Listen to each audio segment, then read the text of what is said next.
अध्याय 0291 अग्नि मार्शल आत्मा। अध्याय 291 अग्नि मार्शल आत्मा। हुआ शियांग युए के पास क्रिस्टल पत्थरों की कोई कमी नहीं थी। वह सिर्फ अपना गुस्सा निकालना चाहती थी, इसीलिए वह चेन शियांग से कुछ भी हिस्सा नहीं चाहती थी। छोटे बदमाश, तुम सच में बहुत बुरे हो। शुक्र है कि बहन तुम्हारी दुश्मन नहीं है, वरना बड़ी मुसीबत हो जाती। ठीक है, नीलामी के कुछ नियम होते हैं, तुम अपने माल के लिए बोली नहीं लगा सकते। नीलामी का सर्वोच्च पर्यवेक्षक होने के नाते मैं तुम्हें नियम तोड़ने नहीं दे सकता। हुआ शियांग ने कहा, यह आसान है, क्या हम सिस्टम एंगल से नहीं पूछ सकते? इससे नियम नहीं टूटना चाहिए। चेन जियांग ने शरारत से हंसते हुए कहा। हुआ जियांग युए की आंखें चमक उठीं और वह अस्पष्टता से मुस्कुराया और बोला, लियू मैंगर को गंभीरता से तुम्हें आज्ञाकारिता सिखानी होगी। चेन जियांग ने अपनी जीभ बाहर निकाली, फिर जल्दी से डैनशियांग टावर से निकलकर दिव्य शस्त्र दुकान में लौट आया। नीलामी शुरू होने में अभी 1 महीने से ज्यादा का समय था। अगर उस समय तक चेन जियांग की तैयारी पूरी नहीं हुई तो उसे चिंता थी कि वह सिर्फ अच्छी चीजें ही देख पाएगा और उन्हें खरीद नहीं पाएगा, क्योंकि उसके असली एलिमेंटल डैन कम पड़ रहे थे। फिलहाल वह कई असली एलिमेंटल डैन को निखारकर अपनी भरपाई कर सकता था।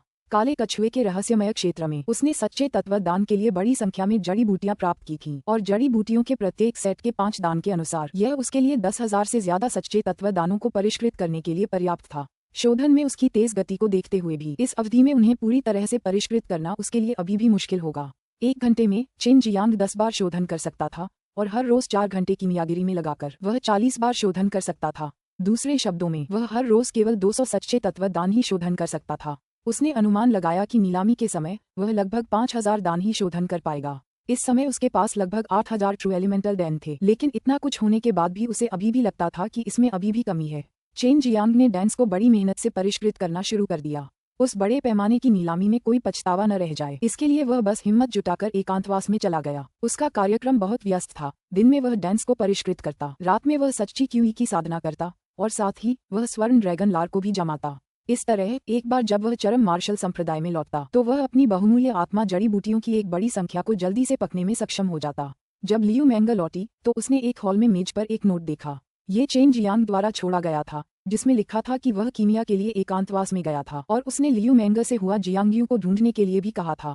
चेन जियांग ने दृढ़ और शांत मन से दान को परिष्कृत किया। नीलामी के समय हालांकि वह हुआ जियांग और लियू मैंगर से कुछ पैसे उधार ले सकता था, फिर भी वह उधार नहीं लेना चाहता था। ऐसा लगता था कि उसमें कोई हिम्मत नहीं है और वह उनके लिए मजाक का पात्र भी बन जाता था। धीरे धीरे समय बीतता गया। सुगंध नगरी में एक तूफान सा उमड़ पड़ा। विभिन्न संप्रदायों के प्रमुख शिष्य, कुछ प्रतिष्ठित कुलीन, यहाँ तक कि शैतान संप्रदाय के शिष्य भी उस महासभा में भाग लेने के लिए शहर में एकत्रित हुए।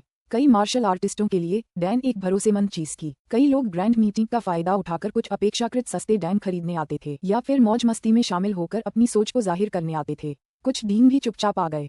कुछ तो दान प्राप्त करने आए थे, कुछ दानशियांग ताओयुआन के मेहमान बनकर आए थे, और कुछ तो अपने शिष्यों को विशेष रूप से कीमिया प्रतियोगिता में भाग लेने के लिए यहाँ आए थे। बेशक उनमें से अधिकांश नीलामी के लिए यहाँ आए थे। ये डीन न केवल खरीदना चाहते थे बल्कि बेचना भी चाहते थे। यही कारण था कि नीलामी में कुछ बहुत ही आकर्षक चीजें जो केवल निर्वाण दायरे के मार्शल कलाकारों के हाथों में थीं, नीलामी में दिखाई देंगी। ठीक इसी वजह से चेन जियांग को और ज्यादा सच्चे एलिमेंटल डैंस को निखारने के लिए अपना दिल मजबूत करना पड़ा। वह उन मजबूत पृष्ठभूमि वाले डीनों जैसा नहीं था जिनके पास पर्याप्त पूंजी न हो, तो नीलामी के समय तक वह बस बेसब्री से बेकार में ही देखता रह सकता था। और जैसा कि उसने अनुमान लगाया था, नीलामी शुरू होने से पहले ही वह 5,500 सच्चे मौलिक दान तैयार करने में सफल रहा, और 8,500 दानों के साथ उसके पास कुल 14,000 दान हो गए। हालांकि इसके बाद भी उसे लगा कि यह पर्याप्त नहीं है। छोटे बदमाश, तुम्हें इतना ईमानदार देखना बहुत कम होता है। तुम तो 1 महीने तक बंद कमरे में ट्रेनिंग भी लेते रहे। लियू मैंगर हुआ शियांग के साथ हॉल में बैठकर बातें कर रहे थे।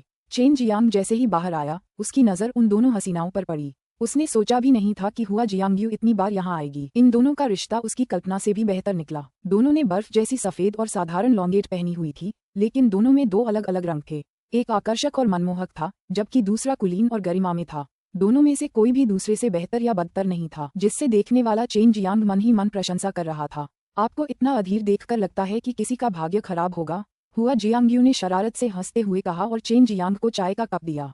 चेन जियांग आगे बढ़ा और चाय का कप ले लिया, फिर बहुत ही असभ्य तरीके से कुर्सी पर बैठ गया। अपने पैरों को क्रॉस करके बोला, मैं ट्रू एलिमेंटल डैंस अर्जित करने जा रहा हूँ। मैं तुम दोनों की तरह एक अलग थलग व्यक्ति नहीं हूँ, जिनके पास बिना कुछ किए भी बड़ी मात्रा में क्रिस्टल पत्थर और ट्रू एलिमेंटल डैंस होंगे। तो फिर तुम्हें कड़ी मेहनत करनी पड़ेगी। इतनी बड़ी नीलामी में तुम पहली बार हिस्सा ले रहे हो। तुम्हारी घटिया पूंजी शायद बस मजे देखने के लिए ही काफी है। जब डीन और एल्डर लेवल के किरदार बोली लगाने आएंगे तो तुम्हारे पैर जरूर ढीले पड़ जाएंगे। हुआ शियांग्यू ने हंसते हुए कहा। लियू मेंगर ने हंसते हुए कहा, छोटे बदमाश, अगर बहन तुम्हें थोड़ा उधार दे दे तो क्या होगा। हुआ जियांगयुए भी अंदर आया, मैं भी तुम्हें कुछ उधार दे सकता हूँ। चेन जियांग ने मन ही मन उनका तिरस्कार किया, लेकिन उसने तुरंत मना नहीं किया। फिलहाल इसकी कोई जरूरत नहीं है, नीलामी शुरू होने का इंतजार करो, उस समय अगर मुझे सचमुच और जरूरत होगी तो हम फिर बात कर सकते हैं। अगर यह सचमुच काफी नहीं था तो चेन जियांग उनसे बेपरवाही से ही पूछ सकता था। बेशक वह इन दोनों की रोजाना की धमकियों से नहीं डरता था, पर यह तो पता ही है कि उधार देने वाला हमेशा मालिक ही होता है। मैं 2 चीजों की नीलामी करना चाहता हूँ, अगर आप उन्हें शुरुआत में ही नीलाम कर दें तो बेहतर होगा, चेन जियांग ने जवाब दिया। उसके पास कई अच्छी चीजें थीं, लेकिन उनमें से कुछ ऐसी थीं जिन्हें वह बेचना नहीं चाहता था।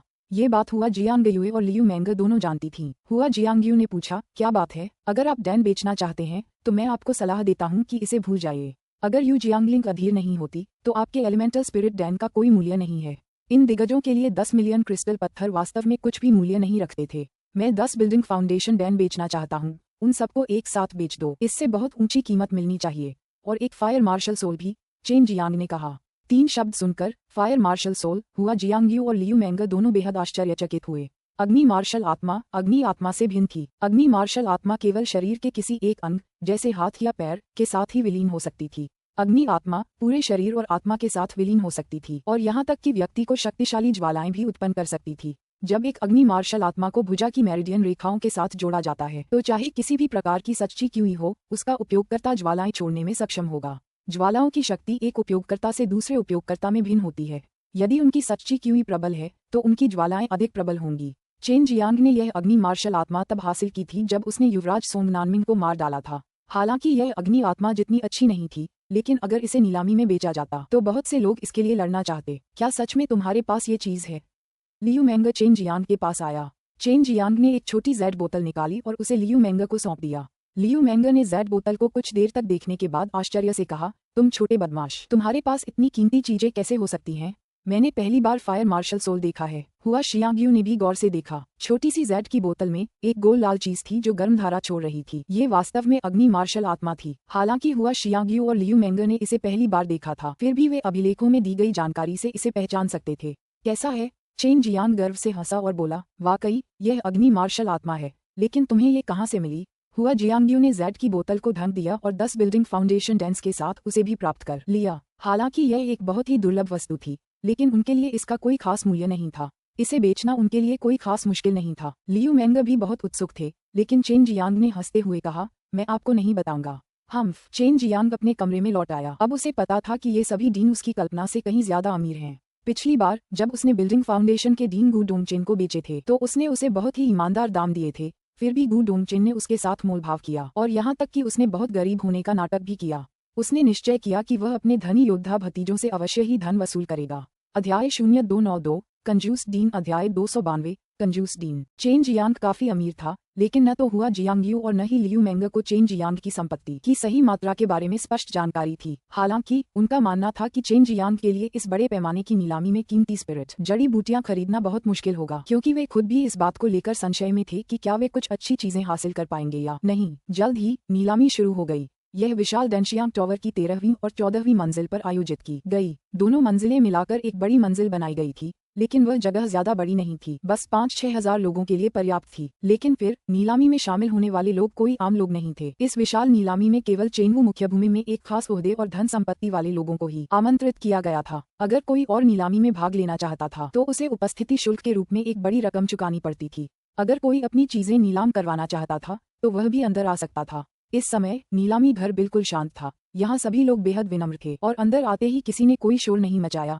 बस शांति से अपनी सीट पर बैठ गए। इस जगह पर कुछ बक्सेनुमा कमरे थे और चेनवू मुख्य भूमि के केवल सबसे सम्मानित लोगों के समूह को ही अंदर जाने की अनुमति थी। इसीलिए पूरा नीलामी क्षेत्र एक गंभीर माहौल में डूबा हुआ था। ये डीन भले ही अपनी सांसों को एकाग्र कर लेते, फिर भी समय समय पर कुछ आध्यात्मिक दबाव छोड़ते, जिससे कमजोर लोगों को बहुत असहजता महसूस होती। चेन जियांग और लियू मेंगर हुआ जियांगयू के साथ एक बंद कमरे में थे। चेन जियांग ने अपना चेहरा ढक रखा था और अपनी सांसें एकाग्र कर रखी थीं। बीच बीच में किसी की दिव्य अनुभूति उन पर छा जाती थी, जिससे लियू मेंगर और हुआ जियांगयू दोनों ही दुखी हो जाते थे। बहन हुआ, क्या मेरे डीन आ गए हैं? चेन जियांग ने पूछा। जानवर मार्शल संप्रदाय के अधिपति को छोड़कर 8 प्रमुख धर्मी संप्रदायों के दिग्गज आ चुके थे। कई प्रसिद्ध परिवारों के कुलगुरु भी आ चुके थे। हुआ शियांग्यू ने कहा, इस नीलामी की जिम्मेदारी उसी की थी। उसके अलावा किसी को भी स्थिति के बारे में ज्यादा जानकारी नहीं थी। जब चेन जियांग ने नीलामी क्षेत्र में बैठे लोगों के समूह को देखा तो उसने वास्तव में युन शियादाओ, जू रोंग और जू वेइलोंग को पाया। वे सभी अपने परिवार के कुलपति के साथ आए थे। छोटे बदमाश, अपनी पहचान उजागर मत करना। उन लोगों को सब पता है कि मैं और जियांग्यू साथ हैं। अगर वे तुम्हें हमारे साथ पा गए तो उन्हें शक हो जाएगा, लियू मेंग ने कहा। चेन जियांग को ये बात साफ समझ आ गई थी। अब उसकी सांसों के अभिसरण में काफी सुधार हुआ था। सू मेयाओ और बाई यूयू ने उसके लिए इसी मुद्दे पर विचार किया।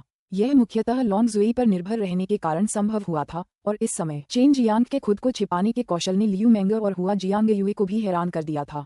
पहले के विपरीत वे चेन जियांग के शरीर के अंदर की स्थिति को केवल अस्पष्ट रूप से ही महसूस कर पा रहे थे। नीलामी शुरू हुई। इसकी मेजबानी श्रीमती ली ने की। सबसे पहले उन्होंने विनम्रता से सभी का स्वागत किया। उसके बाद ही नीलामी के लिए पहली वस्तु निकाली गई। पहली वस्तु चेन जियांग की बिल्डिंग फाउंडेशन डेन्स निकली। 10 बिल्डिंग फाउंडेशन डैन। इस नीलामी में वास्तव में पहली बार इतने सारे डैन दिखाई दे रहे हैं। बिल्डिंग फाउंडेशन डैन के बारे में सभी को पता होना चाहिए। मैं भी ज्यादा लंबी बात नहीं करूंगी। शुरुआती कीमत 2 मिलियन क्रिस्टल स्टोन है। बोली शुरू हो जाए, श्रीमती ली ने कहा। 2 मिलियन क्रिस्टल पत्थर। चेन जियांग की नजर में ये राशि एक छोटी सी राशि थी। हालांकि ये केवल शुरुआती कीमत थी। यह निश्चित रूप से धीरे धीरे बढ़ेगी। ये तो बताने की जरूरत नहीं कि चेंगू मुख्यभूमि में बिल्डिंग फाउंडेशन डैन दुर्लभ और महंगे थे। अगर किसी को वास्तव में जरूरत हो तो कुछ निम्न श्रेणी के गहन स्तर के डैन भी बहुत ऊंची कीमत पर नीलाम किए जा सकते थे। नीलामी के दौरान बोली लगाने के लिए आमतौर पर क्रिस्टल स्टोन का इस्तेमाल किया जाता था, लेकिन भुगतान के दौरान खरीदार क्रिस्टल स्टोन या ट्रू एलिमेंटल डैन में से कोई एक चुन सकते थे। आमतौर पर ज्यादातर लोग ट्रू एलिमेंटल डैन का ही इस्तेमाल करते थे। 22 लाख क्रिस्टल पत्थर। चेन जियांग के कानों में एक जानी पहचानी चीख पड़ी। ये गू डोंगचेन की आवाज थी। चेन जियांग को उम्मीद नहीं थी कि उसके सबसे बड़े योद्धा भतीजे में बिल्डिंग फाउंडेशन डेंस की इतनी कमी होगी। वह मन ही मन खुश था कि लौटने के बाद वह तुरंत नीला गहन फल के पकने में तेजी लाएगा और तब तक वह निश्चित रूप से अनगिनत बिल्डिंग फाउंडेशन डेंस को परिष्कृत कर पाएगा। उसे इस कंजूस सबसे बड़े योद्धा भतीजे को मौत के घाट उतारने का कोई डर नहीं था। इस आदमी ने एक बार में सिर्फ 20,000 क्रिस्टल पत्थर जोड़े। ये बहुत कंजूस है। पिछली बार इसने मुझसे एक उड़न तश्तरी को परिष्कृत करने के लिए कहा था और आधे दिन के लिए भी मुझसे सौदा किया था। लियू मेंग की आवाज में तिरस्कार भरा था। चेन जियांग मन ही मन खूब हंस रहा था। उसे उम्मीद नहीं थी कि उसका सबसे बड़ा भतीजा इतना कंजूस होगा। बिल्डिंग फाउंडेशन डेंस की तलाश सिर्फ बड़े संप्रदायों को ही नहीं थी, बल्कि ताकतवर परिवार भी इसके लिए प्रतिस्पर्धा करना चाहते थे। देखते ही देखते इसकी कीमत 7 लाख क्रिस्टल पत्थरों तक पहुंच गई, यानी हर डैन 7 लाख क्रिस्टल पत्थरों में बिक रहा था। चेन जियांग को इस कीमत तक पहुंचने की उम्मीद नहीं थी और कीमत अभी भी लगातार बढ़ रही थी। 7.6 मिलियन। गू डोंगचेन की भारी आवाज सुनाई दी और इससे चेन जियांग और भी खुश हो गया। पूरा नीलामी क्षेत्र शांत हो गया। ये लगभग मूल्य सीमा थी, 7.7 मिलियन क्रिस्टल स्टोन्स। यह एक परिवार का मुखिया था। अगर वह ये 10 बिल्डिंग फाउंडेशन डैम खरीद सकता था तो कम से कम वे 2-3 true martial real martial artist तैयार कर सकते थे जो पूरी तरह से इसके लायक था। 8 मिलियन। गू डोंगचेन एक बार फिर चिल्लाया। चेन जियांग ने मन ही मन अपने दांत भींच लिए। अब उसे इस बात का बहुत पछतावा हो रहा था कि उसने बिल्डिंग फाउंडेशन डैम को पहले गू डोंगचेन को केवल $0.5 मिलियन में बेच दिया था। 8.2 मिलियन। 8.3 मिलियन। एक पल की खामोशी के बाद बोली फिर से गर्मा गई। अगर किसी के पास ज्यादा बिल्डिंग फाउंडेशन डैन होते तो उनके कुछ प्रतिभाशाली शिष्य जल्दी ही सच्चे मार्शल दायरे में पहुंच सकते थे। इन परिवारों की तो बात ही छोड़िए, बड़े बड़े संप्रदायों में भी सच्चे मार्शल दायरे के ज्यादा मार्शल कलाकार नहीं थे। 15 मिलियन। गू डोंगचेन की आवाज गूंज उठी। रास्ते में कई लोगों ने उससे प्रतिस्पर्धा की थी, लेकिन अंततः वे सभी हार गए। ये स्पष्ट था कि गू डोंगचेन इन बिल्डिंग फाउंडेशन डैंस को बहुत महत्व देते थे। एक क्षण की खामोशी के बाद श्रीमती ली चिल्लाईं, 15 मिलियन। एक बार जा रहे हैं। चेन जियांग ने ये देखकर जल्दी से चिल्लाया, बहन मेंग, कीमत बढ़ाओ। अगर यह आपके द्वारा खरीदा जाता है तो भी यह कुछ भी नहीं है। वैसे भी मैं क्रिस्टल पत्थर आपको वापस कर सकता हूँ। छोटे बदमाश, वह आदमी तुम्हारा डीन है। हुआ जियांग्यू हैरान रह गई, लेकिन वह चेन जियांग के दृष्टिकोण के बहुत पक्ष में थी। हे बिल्कुल, मुझे पता है, चेन जियांग ने हंसते हुए कहा। 15 मिलियन 2 बार जा रहे हैं। श्रीमती ली ने चिल्लाना समाप्त ही किया था कि लियू मेंग ने हल्के स्वर में कहा, 16 मिलियन। गू डोंगचेन ने चुपके से अपने दांत भींच लिए। उसने पहचान लिया कि यह लियू मेंग की आवाज थी। वह सोच रहा था कि कीमत बढ़ाए या नहीं।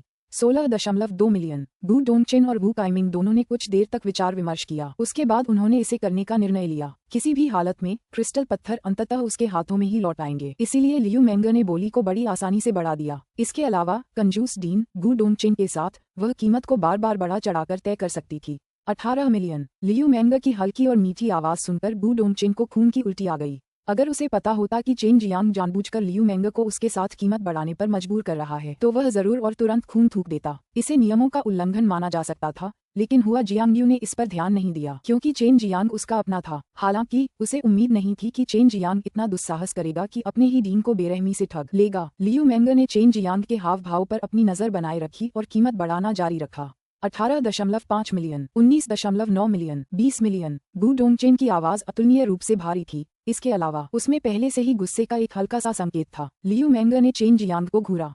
चेन जियांग की मंशा के मुताबिक उसने एक बार फिर कीमत बढ़ा दी।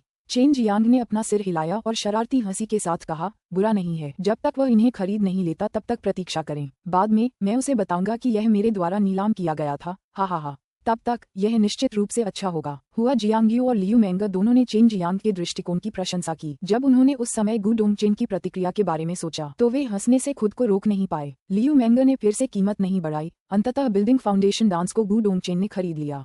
हुआ जियांगयू ने कोमलता से कहा, गु डोंगचेन, यह आदमी, क्या ये सिर्फ अतिरिक्त 5 मिलियन नहीं है? वह वास्तव में क्रोधित हो गया था। अध्याय 0293, अच्छा नाटक मंचित। अध्याय 293, अच्छा नाटक मंचित। पहली नीलामी में कड़ी प्रतिस्पर्धा शुरू हो गई और इस वजह से नीलामी का पूरा माहौल और भी ज्यादा जीवंत हो गया। 20 लाख क्रिस्टल पत्थर 4000 सच्चे एलिमेंटल डैन के बराबर थे। चेन जियांग के लिए भी यह कोई छोटी संख्या नहीं थी। उसने पूरे 1 महीने तक कड़ी मेहनत से डैन को परिष्कृत किया था, फिर भी उसका मूल्य थोड़ा ज्यादा ही था। लेकिन यह इस शर्त पर था कि उसके पास जड़ी बूटियां हों। अगर उसके पास जड़ी बूटियां न हों तो उसे उन्हें खुद इकट्ठा करना होगा, जो बहुत परेशानी भरा होगा। अपने योद्धा भतीजे के लिए पैसा कमाने से चेन जियांग को मन की शांति मिली। उसके चेहरे पर खुशी भरी मुस्कान देखकर हुआ जियांगयू और लियू मेंग को आखिरकार समझ आ गया कि चीजों को जितना ज्यादा छेड़ो वे उतनी ही गहरी होती जाती हैं। अगली वस्तु एक 9वें स्तर का आत्मिक हथियार तलवार थी। चेन जियांग और बाकी लोगों को इसमें जरा भी दिलचस्पी नहीं थी। चेन जियांग के पास पहले से ही एक दिव्य हथियार, नीला ड्रैगन वध करने वाला शैतानी ब्लेड था और स्वाभाविक रूप से आत्मिक हथियार अब उसकी आंखों में नहीं रखा जाएगा।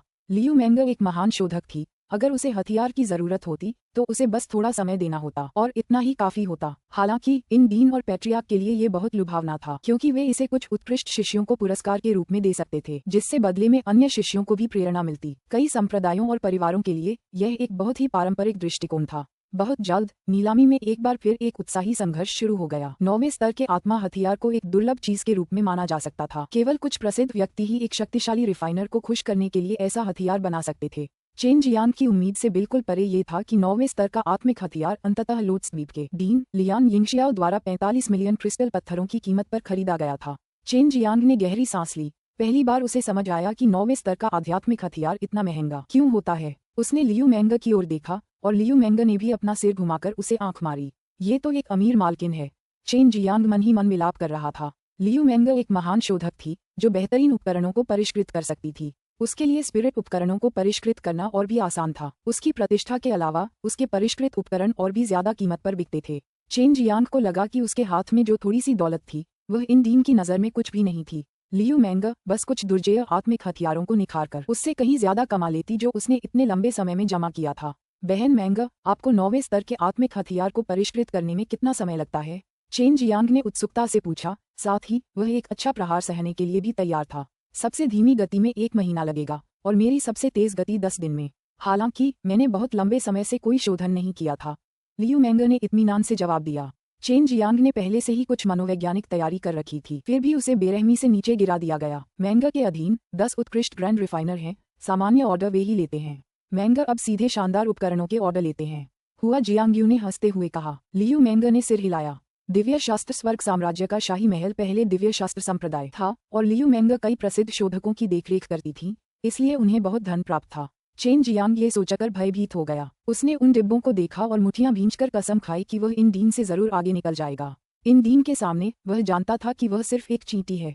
यदि आप एक शक्तिशाली डैम को परिष्कृत कर सकते हैं तो इतने प्रतिष्ठित ग्रैंड रिफाइनर लियू मेंग को भी आपकी कृपा दृष्टि प्राप्त करनी होगी। सू मेयाओ ने कहा, मानो वह चेन जियांग के दिल के अंदर झांक सकती हो। हाँ, इस छोटी सी अजगरनी जुई को भी तुम्हारी कृपा की चाहत रखनी पड़ी, बाई यूयू ने कहा। चेन जियांग को शक था कि बहुत लंबे समय तक अपनी शक्ति खोने के कारण वह धीरे धीरे निर्दयी शैतानी कौशल से जाग रही थी। उसे आश्चर्य हुआ कि वह मजाक करना भी जानती थी। हालांकि वे ज्यादा मजेदार नहीं थे, फिर भी इस तरह के बदलाव ने चेन जियांग और सू मियो दोनों को बहुत खुश कर दिया।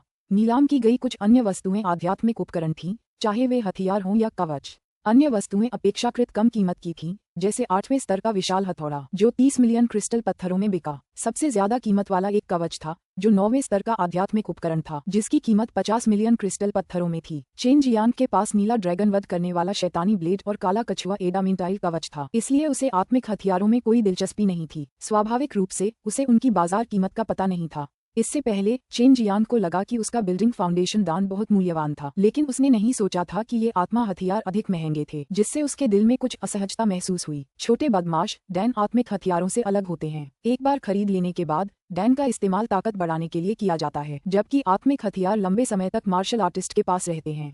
खास तौर पर एक शक्तिशाली आत्मिक हथियार उनकी जान भी बचा सकता है। इसके अलावा यह अपने उपयोगकर्ता को प्रतिष्ठा दिलाएगा और साथ ही यह मार्शल आर्टिस्ट की ताकत को भी बहुत बढ़ा देगा। इस तरह की नीलामी में उच्च स्तरीय डैन बहुत कम ही दिखाई देते हैं, क्योंकि इस तरह की चीजें आत्मिक उपकरणों और शानदार उपकरणों से भी दुर्लभ होती हैं। चेन जियांग की मनोदशा को देखते हुए लियू मेंगर ने समझाया।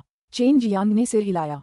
अगर कोई कीमियागर उससे भी ऊंची रैंक वाले डैन को परिष्कृत कर सके तो उसकी कीमत उस पर ही पड़ेगी। एक कीमियागर को डैन किंग बनने के लिए अनगिनत कीमती स्पिरिट जड़ी बूटियां बर्बाद करनी पड़ेंगी, लेकिन उनसे जो डैन बनेंगे उनकी बराबरी ऊंची रैंक वाले रिफाइनर कभी नहीं कर पाएंगे। नीलाम होने वाली अगली वस्तु एलिमेंटल स्पिरिट डैन थी। चेन जियांग ने लियू मेंगर की ओर देखा, हंसा और कहा, बहन मेंगर, मुझे आप पर भरोसा करना होगा। हुआ जियांगयुए ने अपने दांत भींच लिए। तुम्हें इस आदमी यू जियांगलिन को खून बहाना होगा। लियू मेंगर यू जियांगलिन के प्रति कोई अच्छी धारणा नहीं रखते थे। 8 प्रमुख धार्मिक संप्रदायों के दिग्गजों में यू जियांगलिन के प्रति अच्छी धारणा रखने वाले बहुत कम थे, क्योंकि कोई भी गुस्सैल स्वाभिमानी तलवार संप्रदाय को बर्दाश्त नहीं कर सकता था। वे इतने शक्तिशाली भी नहीं थे, फिर भी वे बेहद घमंडी थे। एलिमेंटल स्पिरिट डैन बहुत ज्यादा नहीं थे और निर्वाण क्षेत्र के इन मार्शल कलाकारों के लिए इसका कोई खास महत्व नहीं था। हालांकि चरम मार्शल अवस्था और उससे नीचे के मार्शल कलाकारों के लिए एलिमेंटल स्पिरिट डैन बहुत उपयोगी था। चेन जियांग ने भी इस डैन को खाया था, जिससे उसकी दिव्य आत्मा काफी बड़ी हो गई थी। ये बिल्कुल स्पष्ट था कि इसमें कितनी आध्यात्मिक शक्ति समाहित थी। हालांकि एलिमेंटल स्पिरिट डैन का मूल्य अधिकतम 1 से 200 मिलियन क्रिस्टल स्टोन होता था। अगर किसी को तत्काल जरूरत न हो तो आमतौर पर इस कीमत के बाद इसकी कीमत नहीं बढ़ती। एलिमेंटल स्पिरिट डैन यह एक प्रकार का डैन है जो अपने उपभोक्ता की दिव्य भावना को शीघ्रता से बढ़ा सकता है। यह एक प्राचीन डैन है और ये लंबे समय से चेनवू मुख्यभूमि में प्रकट नहीं हुआ है, लेकिन इसकी प्रभावकारिता के संबंध में सभी को प्राचीन अभिलेखों से अच्छी समझ होनी चाहिए। श्रीमती ली ने एलिमेंटल स्पिरिट डैन का परिचय कराया। हर कोई इससे अनजान नहीं था। अगर कीमत ज्यादा न हो तो हर कोई इसे आजमाने का इरादा रखता था। शुरुआती कीमत 5 लाख क्रिस्टल पत्थर है। श्रीमती ली की आवाज ज्यादा देर तक नहीं गूंजी, लेकिन प्राउड स्वॉर्ड सेक्ट के डीन यू जियांगलिन शांत नहीं बैठ सके। 1 मिलियन, यू जियांगलिन चिल्लाया। 1.1 मिलियन। ये वास्तव में सच्चे मार्शल संप्रदाय के डीन तांग येचाओ थे। 1.3 मिलियन। लोट्स आइलैंड के डीन ने भी इसमें हिस्सा लिया। सभी लोग इससे अच्छी तरह वाकिफ थे, क्योंकि कुछ देर पहले ही उन्होंने 2 चीजें खरीदी थीं। 1.5 मिलियन। यू जियांगलिन को उम्मीद नहीं थी कि इसके लिए इतने सारे लोग लड़ेंगे। उसे थोड़ी झुंझलाहट हुई। इस एलिमेंटल स्पिरिट डैन के लिए उसने बहुत देर तक इंतजार किया था। अब एलिमेंटल स्पिरिट डैन के लिए प्रतिस्पर्धा करने वाले सभी डीन थे, यहाँ तक कि गु डोंगचेन ने भी इसमें भाग लिया था। वे सभी एलिमेंटल स्पिरिट डैन की प्रभावकारिता के बारे में उत्सुक थे। वे इस बात को लेकर उत्सुक थे कि क्या इसकी प्रभावकारिता प्राचीन अभिलेखों के समान ही है या नहीं। जल्द ही कीमत 3 करोड़ तक पहुंच गई। तांग येचाओ पहले ही हार मान चुका था। गु डोंगचेन कंजूस डीन भी हार मान चुका था। अब केवल लोट्स आइलैंड के डीन लियान यिंगशियाओ और यू जियांगलिन ही लड़ रहे थे। बिल्डिंग फाउंडेशन के दान के अलावा लियान यिंगशियाओ ने बाकी हर चीज के लिए संघर्ष किया था। उसकी आवाज कोमल और विनम्र थी, बहुत ही धीमी, मानो पैसा उसके लिए गाय का गोबर हो। 5 मिलियन, 6 मिलियन, 7 मिलियन। लियांग यिंगशियाओ वास्तव में यू जियांगलिन के साथ लड़ाई को निपटाने की जल्दी में नहीं थी। एक भयंकर लड़ाई के बाद कीमत पहले ही 9 मिलियन क्रिस्टल पत्थरों तक पहुंच चुकी थी। 10 मिलियन, मुझे चाहिए। यू जियांगलिन की आवाज धीमी लेकिन गुस्से से भरी हुई थी और उसमें चिड़चिड़ापन और अहंकार का भी संकेत था। अध्याय 0294 खूब पैसा कमाना। अध्याय 294 खूब पैसा कमाना। एक एलिमेंटल स्पिरिट डैन की इतनी कीमत देखकर चेन जियांग थोड़ा हैरान हुआ। लियू मेंगर ने अभी तक कोई आवाज भी नहीं की थी। यह वाकई नीलामी का जादू था। 10 मिलियन एक बार जा रहे हैं, 10 मिलियन 2 बार जा रहे हैं, 10.2 मिलियन। अंततः मंच पर आने की बारी लियू मेंगर की थी। चेन जियांग मुस्कुराया और कहा, तुम्हारी गांठ चाहिए, ये तो बस शुरुआत है। हुआ जियांगयू भी खिलखिलाने लगी। वह भी देखना चाहती थी कि क्या यह वैसा ही होगा जैसा चेन जियांग ने योजना बनाई थी या नहीं, क्योंकि कुछ ही क्षण पहले चर्चा करते समय चेन जियांग ने सीमा के रूप में एक बहुत बड़ी राशि निर्धारित की थी। लियू मेंगर की आवाज सुनकर गु डोंगचेन ने शाप दिया, एक बार फिर यह वही औरत है। यू जियांगलिन, ये घमंडी आदमी भुगतने वाला है। वू काइमिंग ने हल्की मुस्कान के साथ कहा, चेनवू मुख्यभूमि में लियू मेंगर की संपत्ति बेजोड़ है। मुझे डर है कि केवल डेंजियांग ताओयुआन के रहस्यमय डीन और लोट्स द्वीप के डीन ही उसकी बराबरी कर सकते हैं। 12.2 मिलियन। यू जियांगलिन गुस्से से भर गया। अगर लियू मेंग कीमत नहीं बढ़ा रहा होता तो उसकी कीमत पहले ही आसमान छू चुकी होती। अब वह ये परख रहा था कि लियू मेंग को एलिमेंटल स्पिरिट डैन में दिलचस्पी है या नहीं।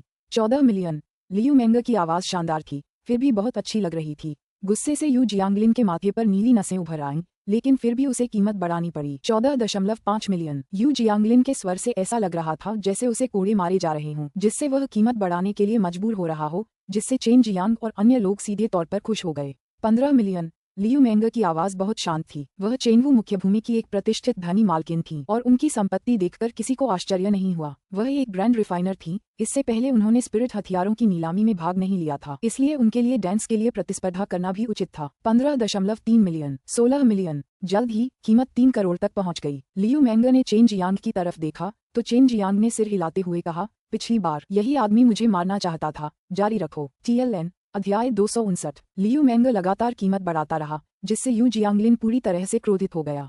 हालांकि वह कुछ नहीं कर सकता था, क्योंकि उसे यह एलिमेंटल स्पिरिट डैन चाहिए था। उसने इसके प्रकट होने के लिए 1000 साल से भी ज्यादा इंतजार किया था। अगर वह यह मौका चूक गया तो भगवान ही जाने कि यह फिर कब प्रकट होगा। अगर उसका बेटा इसमें सफल नहीं हुआ तो वह बुढ़ापे में मर जाएगा, इसलिए वह इसे किसी भी कीमत पर खरीदने से नहीं हिचकिचाएगा। अभी कुछ देर पहले 10 बिल्डिंग फाउंडेशन डैम की कीमत 20 मिलियन तक पहुंचकर सबको हैरानी में डाल दिया था, लेकिन अब ये तो सिर्फ एक एलिमेंटल स्पिरिट डैम था, फिर भी इसकी कीमत 30 मिलियन तक पहुंच सकती है। ये बात बाकियों के लिए और भी ज्यादा हैरान करने वाली थी। गु डोंगचेन अब खुश हो रहा था। आखिरकार कोई तो था जो उसके जैसा ही दुख झेलने वाला था, और वह दुख उससे भी ज्यादा बुरा था जो उसने झेला था। लियू मेंग ने सोचा कि कैसे चेन जियांग को यू जियांगलिन ने लगभग मार डाला था, और उसके दिल में वह थोड़ा गुस्से में भी थी, इसलिए उसने कीमत बढ़ाना जारी रखा। 59.5 मिलियन। लियू मेंग की मधुर आवाज सुनकर सबके दिल धड़क उठे। ये तो बस एक निम्न श्रेणी का गहन दान था, इससे ज्यादा कुछ नहीं, फिर भी इसकी कीमत इतनी ज्यादा थी। यू जियांगलिन लियू मेंग से पूछना चाहती थी कि आखिर वो एलिमेंटल स्पिरिट डैन का क्या करेगी। उसने तो यहाँ तक जोर दिया था, जल्द ही इसकी कीमत 6 करोड़ तक पहुंच जाएगी, और इस नीलामी की शुरुआत से ही ये सबसे महंगी चीज थी। पूरा मैदान शांत था। लियू मेंग और हुआ जियांगयू भी थोड़े चिंतित थे। वे चेन जियांग को कड़वाहट से देख रहे थे। जब 59 मिलियन थे तो वे पहले ही रुकना चाहते थे, फिर भी चेन जियांग चाहते थे कि लियू मेंग चलते रहें। अगर यू जियांगलिन ने नहीं खरीदा तो क्या वे इतना अच्छा मौका नहीं गंवा देंगे? वह खरीद लेगा, चिंता मत करो। चेन जियांग बहुत शांत था। अगर यू जियांगलिन हार मानना चाहता तो वह बहुत पहले ही हार मान चुका होता। यह उसके बेटे की सफलता से जुड़ा था, इसलिए वह इसे हर कीमत पर खरीदने में संकोच नहीं करेगा। यू जियांगलिन को अब घमंडी नहीं कहा जा सकता था, क्योंकि उसका अहंकार उसके सिर पर चढ़ गया था। अब वह घमंडी और बहुत ही उग्र हो गया था। आमतौर पर इस तरह के लोग अपने चेहरे की बहुत परवाह करते हैं। चूंकि उसका बेटा इतने लंबे समय से सच्चे मार्शल क्षेत्र के 9वें स्तर पर अटका हुआ था, यह निश्चित रूप से उसकी प्रतिष्ठा के लिए हानिकारक होगा। अगर उसका बेटा पहले जैसा प्रतिभाशाली हो सके तो इससे उसकी शान और प्रतिष्ठा बढ़ेगी। जैसे ही चेन जियांग के शब्द निकले, यू जियांगलिन ने अपने दांत बींच लिए और चिल्लाया, 60 मिलियन। अगर उसकी आवाज किसी को मार सकती तो उसकी आवाज पूरे दर्शकों को मार ही डालती। यू जियांगलिन के गुस्से से कोई अनजान नहीं था, सिर्फ एक कमजोर गहन स्तर के डैम के कारण उसका बहुत ज्यादा खून बह रहा था। चेन जियांग ने अपना मुंह थोड़ा सिकोड़ा और संतुष्टि में सिर हिलाया। लियू मेंग ने फिर से कीमत नहीं बढ़ाई, उसने और हुआ जियांगयू ने राहत की सांस ली। साथ ही वे काफी उत्साहित भी थीं। मेंग, यह आदमी निश्चित रूप से तुमसे नफरत करेगा। हुआ जियांगयू ने हंसते हुए कहा, मैं उससे नहीं डरता, इस आदमी की नजर में तो सब एक जैसे हैं, उसके दुश्मन। लियू मेंग ने हल्के से उपहास करते हुए कहा। श्रीमती ली भी पसीने से तरबतर थी। अब जबकि लियू मेंग ने फिर से कीमत नहीं बढ़ाई, वह चिल्लाई, 60 मिलियन एक बार जा रहे हैं, 60 मिलियन 2 बार जा रहे हैं, 60 मिलियन 3 बार जा रहे हैं। बिक गया। 60 मिलियन क्रिस्टल पत्थरों के लिए एलिमेंटल स्पिरिट डैम के सफल अधिग्रहण के लिए छठे कमरे के VIP को बधाई। इस समय यू जियांगलिन का रक्त और क्यूई पूरी तरह से अस्त व्यस्त था। उसे लगभग खून की उल्टी हो गई थी। हालांकि उसने यहाँ कोई उपद्रव करने की हिम्मत नहीं की, इसलिए वह जल्दी से VIP कक्ष से बाहर निकल गया और अंतिम प्रक्रिया पूरी करने चला गया। इस समय हुआ शियांगयुए भी चले गए और सफल बोलीदाताओं को व्यापार पूरा करने की अनुमति देने के लिए नीलामी को भी स्थगित कर दिया गया। हुआ शियांगयुए के वापस आने पर उसने चेन शियांग को 16,000 सच्चे एलिमेंटल डैन से भरा एक स्टोरेज बैग दिया। उसके बिल्डिंग फाउंडेशन डैन और एलिमेंटल स्पिरिट डैन कुल मिलाकर 80 मिलियन क्रिस्टल पत्थरों में बिके, जो 16,000 एलिमेंटल स्पिरिट डैन के बराबर थे। चूंकि हुआ शियांगयुए और चेन शियांग परिचित थे, इसलिए चेन शियांग के लिए कोई शुल्क नहीं लिया गया, अन्यथा इसका एक हिस्सा डैन शियांग टॉवर को दिया जाता। पहले से उसके पास जो 14,000 एलिमेंटल स्पिरिट डैन थे, उनके अतिरिक्त अब उसके पास कुल 30,000 ट्रू एलिमेंटल डैन थे, जो 150 मिलियन क्रिस्टल पत्थरों के बराबर थे। अगली चीज भी बहुत दुर्लभ है, यह न तो दान है और न ही कोई आत्मा का हथियार। मैं आपको मार्शल सोल दिखाती हूँ जिसके बारे में आप सबने अभिलेखों में पढ़ा होगा। श्रीमती ली ने उपेक्षापूर्वक कहा, फिर भी मन ही मन उन्हें भी बहुत आश्चर्य हुआ। उन्होंने भी ऐसी चीज पहले कभी नहीं देखी थी। नीलामी मंच पर एक मेज थी, उसके ऊपर एक पारदर्शी बोतल थी और पारदर्शी बोतल के अंदर आग की लपटों जैसी एक चीज थी जो इधर उधर घूम रही थी और अग्नि प्रेत की तरह दिख रही थी। ये वास्तव में एक अग्नि मार्शल आत्मा है। गु डोंगचेन चिल्लाया, उसकी आवाज उसकी उत्तेजना को छुपाने में असमर्थ थी। आखिर कौन था वो सच में ऐसी चीज बेचने का खर्च उठा सकता था। पर यह भी तो अच्छी बात है, अब हम भी देख सकते हैं कि ये पौराणिक चीज आखिर कितनी रहस्यमयी है। लोट्स आइलैंड के डीन की आवाज भी हैरानी से भरी थी। पहले शांत नीलामी उत्साह से भर गई, लेकिन अब ये बहुत जीवंत हो गई है क्योंकि हर कोई अग्नि मार्शल आत्मा के बारे में चर्चा कर रहा था। डेंजियांग टावर की प्रतिष्ठा बहुत अच्छी थी और वे निश्चित रूप से उन्हें धोखा नहीं देंगे, इसलिए अग्नि मार्शल आत्मा की प्रामाणिकता को लेकर किसी को कोई संदेह नहीं था। सभी की वर्तमान उपस्थिति को देखते हुए चेन जियांग की आंखें चमक उठीं, क्योंकि वह जानता था कि जल्द ही एक और उत्साही बोली लड़ाई होने वाली थी। लियू मैंगर को इसकी कोई परवाह नहीं थी। अपने हाथ में रखी किताब पर नजर डालते हुए उसने कहा, ये चीजें सबसे आखिर में दिखाई देंगी। ये वाकई बहुत महंगी हैं। ये किताब हुआ शियांग्यू ने अभी अभी निकाली थी और चेन शियांग ने इसे अभी तक नहीं पढ़ा था। यह उन चीजों की सूची थी जिनकी बाद में नीलामी होने वाली थी। शुरुआती कीमत 10 मिलियन क्रिस्टल स्टोन है। सभी को फायर मार्शल सोल की कीमत पता होनी चाहिए। मैं भी अब ज्यादा कुछ नहीं बताऊंगी। श्रीमती ली ने हल्की सी मुस्कुराहट के साथ कहा, 10 लाख की शुरुआती कीमत के साथ यह वाकई एक जबरदस्त वस्तु थी। चूंकि हुआ शियांग्यू को पता था कि चेन शियांग के पास क्रिस्टल पत्थरों की कमी है, इसलिए नीलामी के अंतिम चरण की शुरुआत में अग्नि मार्शल आत्मा को आगे रखना बेहतर था। इससे चेन शियांग को भी बड़ी रकम मिल जाती, लेकिन उसे अब भी विश्वास था कि चेन शियांग आखिरकार उससे और लियू मैंगर से उधार ले लेगा, क्योंकि आगे बहुत सारी दुर्लभ आत्मा जड़ी बूटियों की नीलामी होने वाली थी। अध्याय 0295 अग्नि मार्शल आत्मा का विवाद। अध्याय 295 अग्नि मार्शल आत्मा का विवाद। हुआ शियांग्यू और लियू मैंगर की रुचि केवल इन आत्मिक जड़ी बूटियों में थी। लियू मैंगर का यहाँ आने का उद्देश्य भी कुछ आत्मिक जड़ी बूटियां इकट्ठा करना था। उसे अपने लिए उच्च स्तर की कुछ डैन जड़ी बूटियां चाहिए थीं। उसके स्तर के मार्शल कलाकारों के लिए केवल पृथ्वी स्तर के डैन और उससे ऊपर के स्तर की जड़ी बूटियां ही उस पर स्पष्ट प्रभाव डालती थीं। ये जड़ी बूटियां न केवल बहुत महंगी थीं, बल्कि अत्यंत दुर्लभ भी थीं। चेन जियांग जानता था कि लियू मैंगर अपनी विपत्ति पार करने की तैयारी कर रही है और एक दान नितांत आवश्यक था। उदाहरण के लिए कुछ दान अपने उपभोक्ताओं को तुरंत अपनी शक्ति बहाल करने में मदद कर सकते थे और कुछ अन्य दान अपने उपभोक्ताओं को चोटों से तुरंत उबरने में मदद कर सकते थे, जो विपत्ति पार करते समय एक बड़ी भूमिका निभा सकते थे। ये कुछ अतिरिक्त जीवन पाने के बराबर था। लियू मैंगर को कीमिया नहीं आती थी, वह तो बस जड़ी बूटियां इकट्ठा कर रही थी। वह उच्च स्तर के कीमियागरों से जड़ी बूटियां परिष्कृत करवाने की योजना बना रही थी, इसीलिए उच्च स्तर के कीमियागर लाख कोशिशों के बावजूद नाराज नहीं हो सकते थे। यह इस बात पर निर्भर करता था कि वे अपने सभी निर्वाण कष्टों को सफलतापूर्वक पार कर पाते हैं या नहीं और अंततः स्वर्गलोक में पहुंच पाते हैं या नहीं। डैन को परिष्कृत करने के लिए लियू मैंगर एल्डर डैन से पूछने गई थी। लियू मैंगर और हुआ शियांग्यू के रिश्तेदार चेन शियांग ने देखा कि लियू मैंगर ने डैन शियांग ताओयुआन के डीन से हुआ शियांग्यू के माध्यम से उसके लिए एक डैन को परिष्कृत करने के लिए कहा होगा। यही कारण था कि उनके संबंध इतने अच्छे थे। यद्यपि जिनके पास मार्शल सोल था उन्हें आसानी से नहीं देखा जा सकता था, फिर भी वे वहां मौजूद थे, लेकिन उन्होंने खुद को बहुत अच्छी तरह से छिपा लिया, क्योंकि यह उनकी आस्तीन में छिपा हुआ कार्ड था। अब अग्नि मार्शल आत्मा ने इन दिग्गजों के बीच एक प्रबल संघर्ष पैदा कर दिया और बहुत जल्द कीमत 80 मिलियन क्रिस्टल पत्थरों तक बढ़ गई। अब तक गु डोंगचेन, तांग येचाओ, लियांग यिंगशियाओ सभी अभी भी प्रतिस्पर्धा कर रहे थे। शुरुआत में बीस्ट मार्शल सेक्ट के एल्डर और यू जियांगली भी प्रतिस्पर्धा कर रहे थे, लेकिन अंततः उन्होंने हार मान ली, क्योंकि दोनों को यह स्पष्ट था कि यह जल्द ही एक अत्यधिक कीमत पर पहुंच जाएगा। 95 मिलियन। ये गु डोंगचेन की आवाज थी। चेन जियांग समझ नहीं पा रहा था कि उसका सबसे बड़ा मार्शल भतीजा फायर मार्शल सोल के साथ क्या करना चाहता था। 100 करोड़, लियांग यिंगजियाओ ने खारिज करते हुए कहा। कीमत अचानक 100 मिलियन तक पहुंच गई थी, जिससे पूरे दर्शकों में हंगामा मच गया। चेन जियांग को उम्मीद नहीं थी कि जब उसने युवराज को मार डाला था तो उसे वास्तव में इतनी कीमती चीज मिल जाएगी। लोट्स आइलैंड का डीन इतना अमीर क्यों है? वह क्या करता है?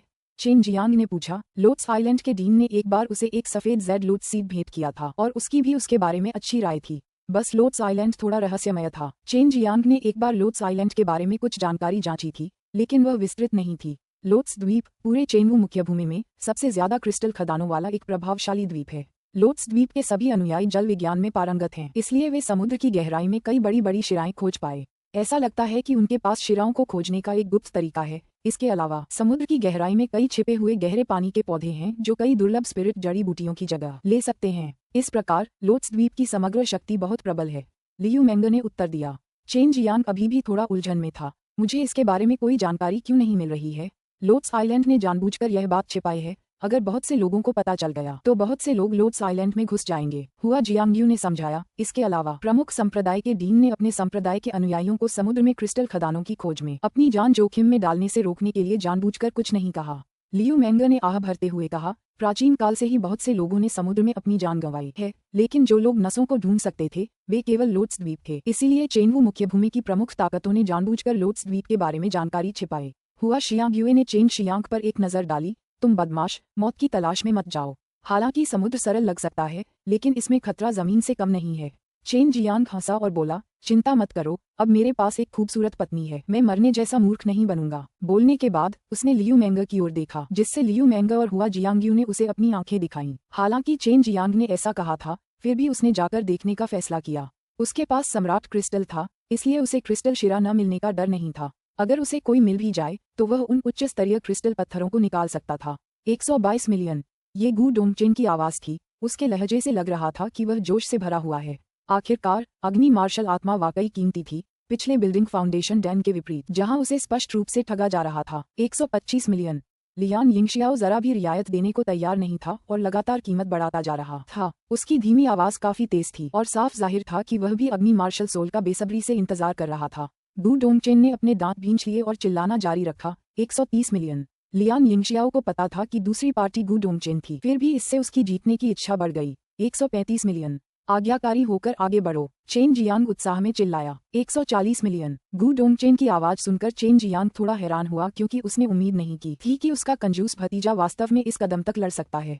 पहले के विपरीत लियान यिंगशियाओ ने तुरंत कीमत नहीं बढ़ाई। इससे पूरे दर्शक गुप्त प्रत्याशा में थे, वे जानना चाहते थे कि आखिरकार कौन जीतेगा। 140 मिलियन पहले जा रहे हैं, 140 मिलियन 2 बार जा रहे हैं, 140 मिलियन, 150 मिलियन। लियान यिंगशियाओ अचानक चिल्लाया, उसकी आवाज अभी भी बहुत कोमल थी। इसके अलावा उसने एक ही बार में कीमत 10 मिलियन बढ़ा दी, जिससे हर कोई बेहद हैरान रह गया। इस आदमी के पास सचमुच बहुत पैसा है। हुआ जियांग ने हल्के से उपहास किया। गू डोंगचेन ने फिर से कीमत नहीं बढ़ाई, क्योंकि बाद में शायद बेहतर चीजें मिल जाएं। तब तक इतना कम अंतर उसे खरीदने में असमर्थ बना देता, जो उसके लिए उचित नहीं था।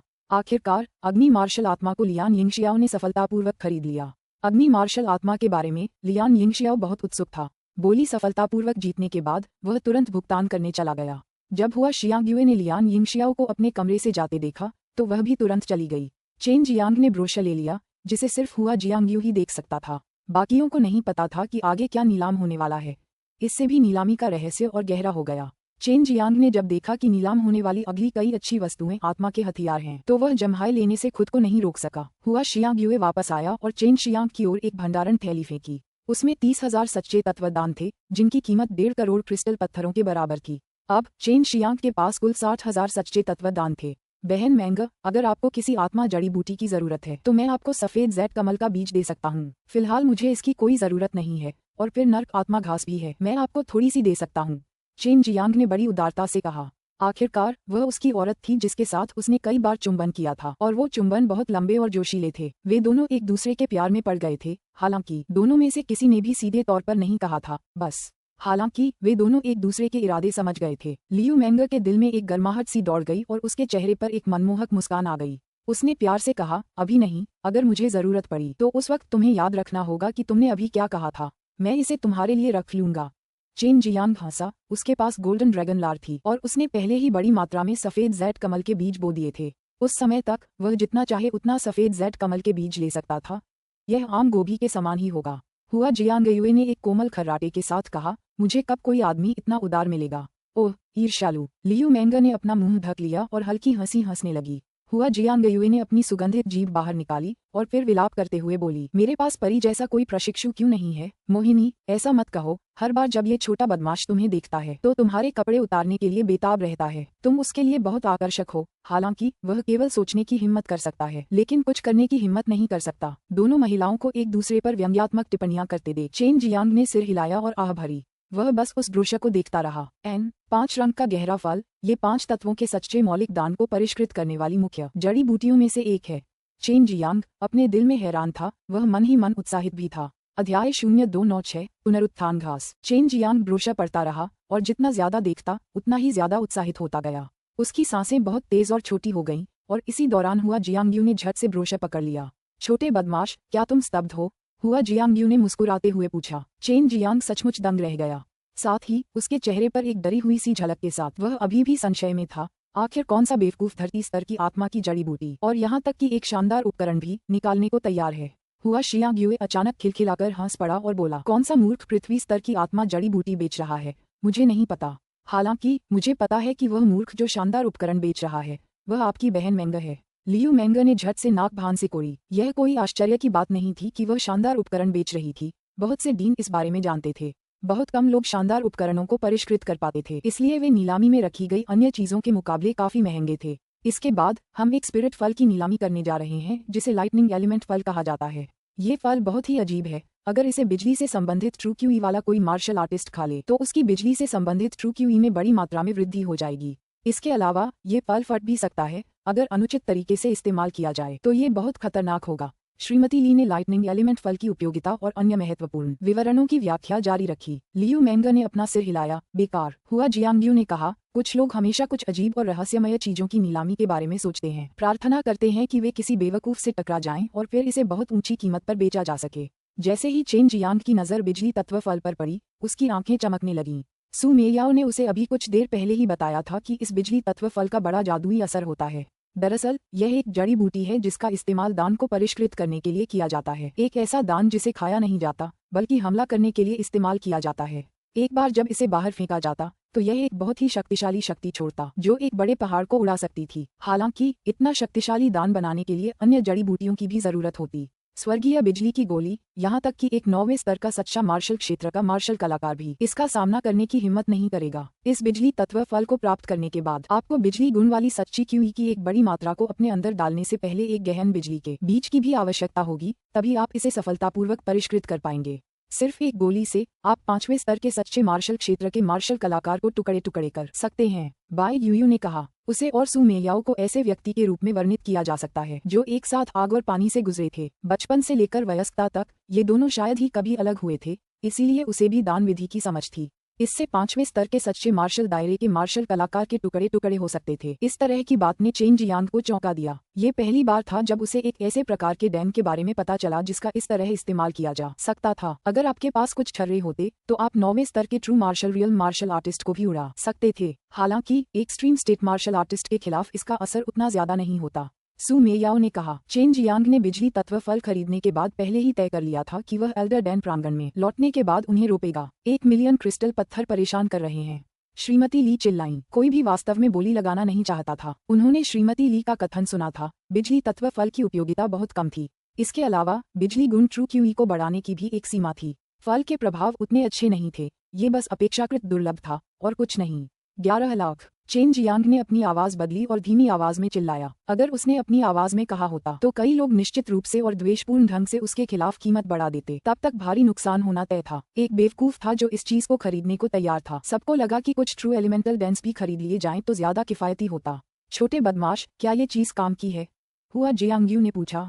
वो जानती थी कि चेन जियांग कोई बेवकूफ नहीं है। चेन जियांग ने कोई जवाब नहीं दिया। वह श्रीमती ली द्वारा हथौड़ा गिराए जाने का इंतजार कर रहा था।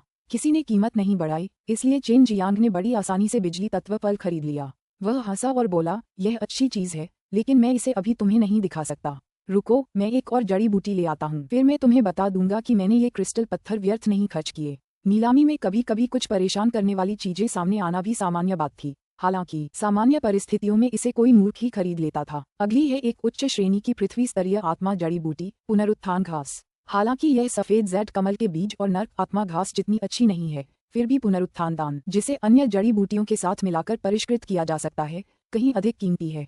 भले ही किसी निर्वाण क्षेत्र के मार्शल कलाकार को गंभीर चोटें लगी हों, एक पुनरुत्थान दान लेने से वह तुरंत अपनी चरम अवस्था में पहुंच जाएगा।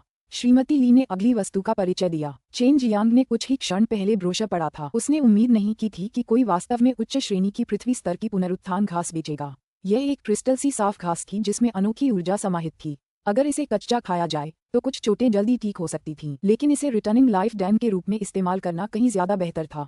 उच्च स्तरीय पृथ्वी स्तरीय दानों में पुनरुत्थान दान सबसे प्रसिद्ध उपचारात्मक दान था, जिसका प्रयोग मूलतः निर्वाण क्षेत्र के मार्शल कलाकारों द्वारा ही किया जाता था। इस स्तर तक पहुंचने के बाद शरीर और आत्मा दोनों ही अत्यंत शक्तिशाली हो जाते थे।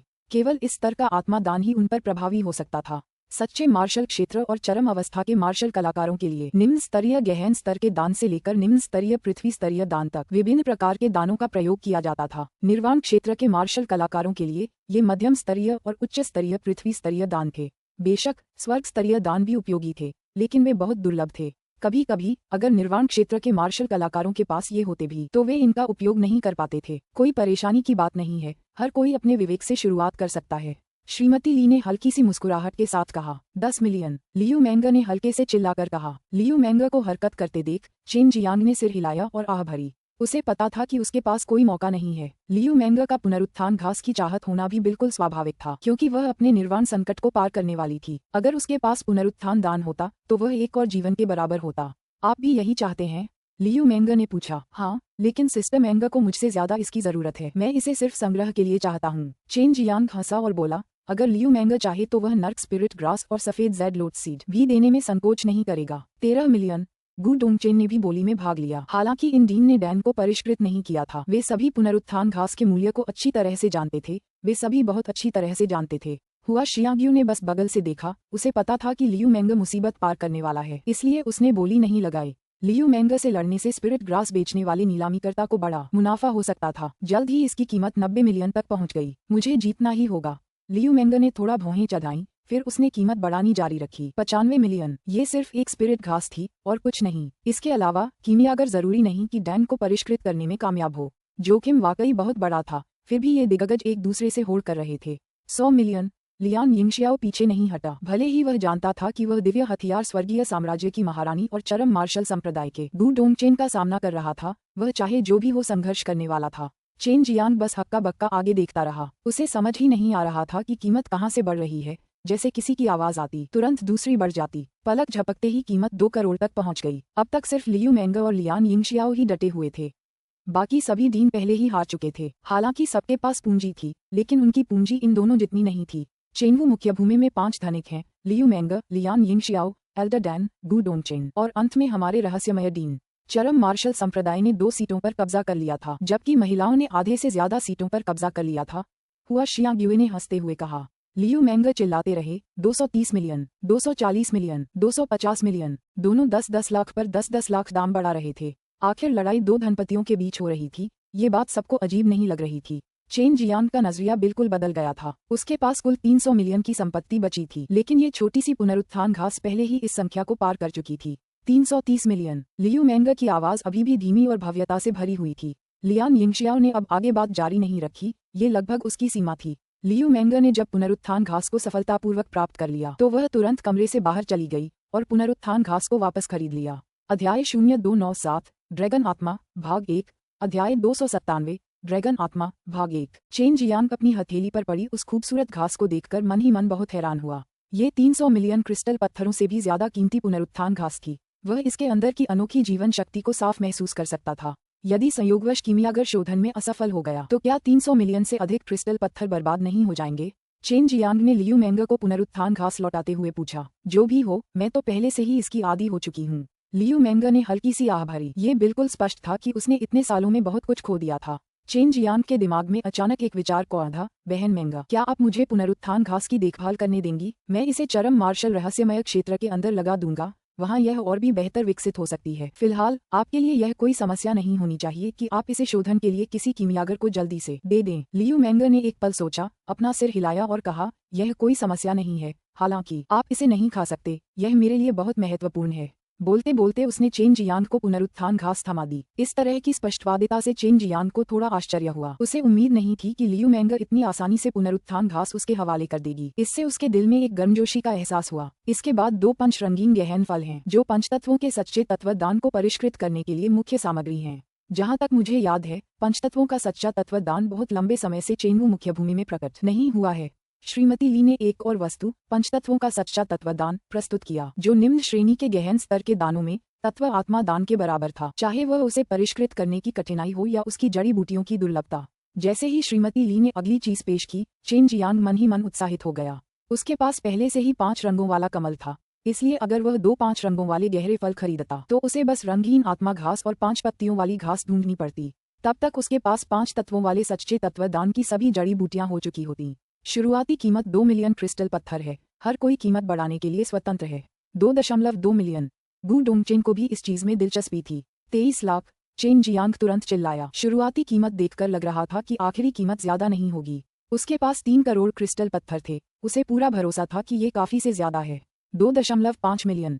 लियान यिंगशियाओ, यह अमीर आदमी हमेशा कीमत में बड़ी मात्रा में वृद्धि करता था। चेन जियांग ने भारी स्वर में कहा, 2.6 मिलियन। 28 लाख। गु डोंगचेन ने वास्तव में कीमत 2 लाख बढ़ा दी। चेन जियांग को अजीब लगा, वह जानता था कि उसका लड़ाकू भतीजा बहुत कंजूस है। चेन जियांग ने चिल्लाया नहीं, वह उन दोनों को अंत तक प्रतिस्पर्धा करने देना चाहता था। इस तरह वह अपनी थोड़ी ताकत बचा सकता था। थोड़े समय के बाद लियान यिंगशियाओ और गु डोंगचेन की प्रतिस्पर्धा के तहत कीमत 13 मिलियन क्रिस्टल पत्थरों तक पहुंच गई थी, जो पहले से ही 5 रंगों वाले गहन फल के मूल्य को पार कर गई थी। हालांकि 5 रंगों वाला गहन फल पहले से ही बहुत दुर्लभ था, और भले ही इसकी रैंक बहुत कम थी, कुछ संग्राहक निश्चित रूप से इसे बहुत अधिक कीमत पर खरीदेंगे। गु डोंगचेन ने अब बोली जारी नहीं रखी, और जब लियान यिंगशियाओ मन ही मन गर्व महसूस कर रही थी, चेन जियांग चिल्लाया, 13.05 मिलियन। हम्फ, अपने दीन से भी ज्यादा कंजूस आदमी के लिए तुमने इतनी हिम्मत करके इतनी कीमत लगाए। हुआ जियांगब्यू ने मजाक उड़ाया, इस नीलामी में पहली बार ही इतनी कम कीमत बढ़ी थी। और तो और, ये कीमत वीआईपी बॉक्स में बैठे किसी व्यक्ति ने लगाई थी। हालांकि किसी को पता नहीं था कि वह कौन है। चेन जियांग उन दीनों से अलग था, जिनके पास दौलत कमाने के लिए ढेर सारे लोग थे। और तो और, दाम बढ़ाने पर भी कोई पाबंदी नहीं थी, और जाहिर था कि वो ऐसे कामों के प्रति उदासीन था। मुझे कोई नहीं जानता, चेन जियांग ने अपने होंठ भींचे और कहा, कंजूस लोग बहुत मोटी चमड़ी वाले होते हैं। मैं आप सब की तरह कोई स्थानीय तानाशाह नहीं हूँ।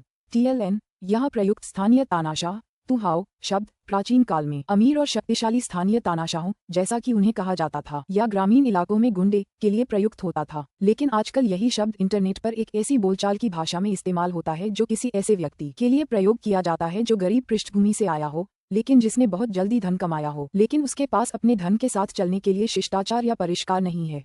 यहाँ इसका अर्थ पहले वाला है। लियान यिंगशियाओ को भी अजीब लगा, किसी ने इतनी बड़ी कीमत बढ़ा दी। उसके लिए ऐसे इंसान से पहली बार सामना हुआ था। वह सचमुच देखना चाहता था कि दूसरी तरफ वो कौन है जो वीआईपी बॉक्स में जगह बना सकता है, फिर भी इतना कंजूस है कि उसने गु डोंगचेन, जो कि कंजूस है, को भी पीछे छोड़ दिया। 14 मिलियन। जब उसने कीमत बढ़ाई तो लियान यिंगशियाओ को जरा भी आपत्ति नहीं हुई। 14.01 मिलियन। चेन जियांग ने इसमें केवल 10,000 की वृद्धि की। 15 मिलियन। 15.01 मिलियन। नीलामी घर में अचानक से हलचल मच गई। वास्तव में वहाँ कोई इतना मोटा चमड़ी वाला व्यक्ति था कि उसने नीलामी की राशि इतनी कम बढ़ा दी। कुछ समय बाद 21.01 मिलियन। चेन जियांग ने आलस से चिल्लाया।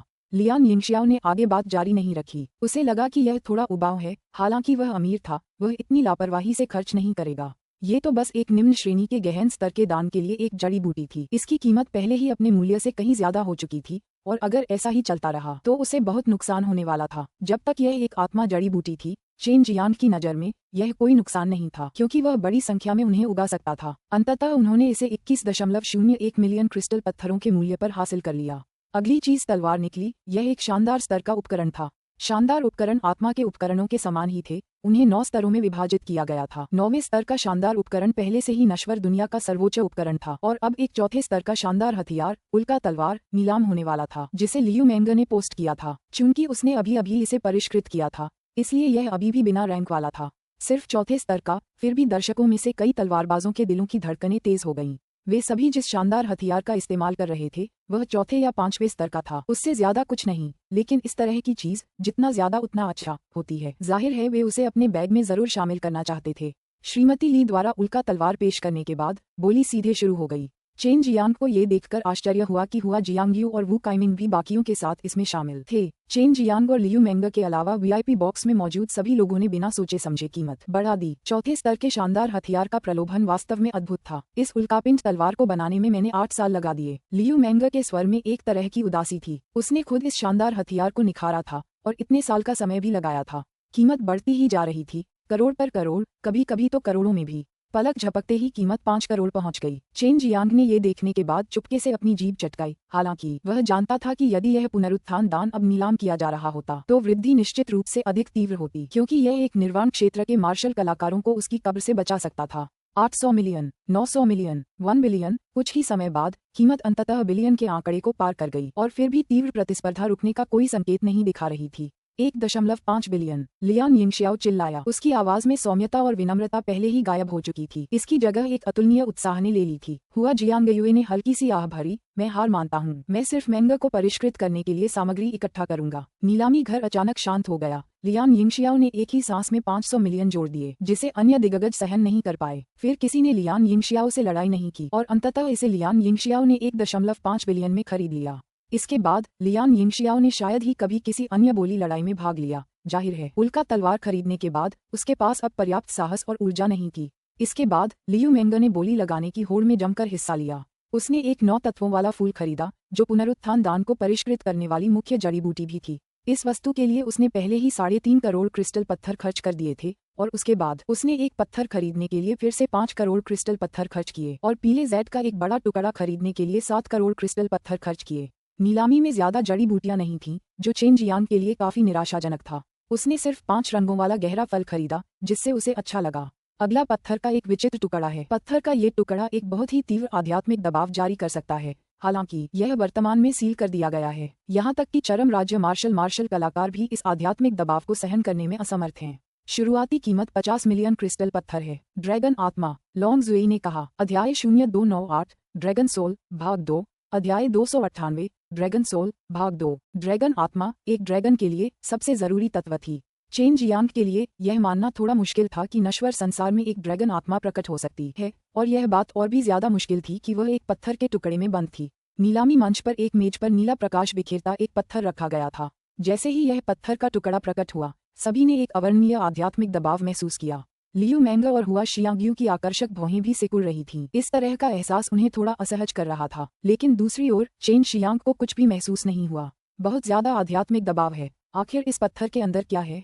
लियू मेंगा की आवाज गहरी और धीमी थी, साथ ही गंभीर भी। उसे एहसास हुआ कि इस पत्थर में कुछ भी साधारण नहीं है।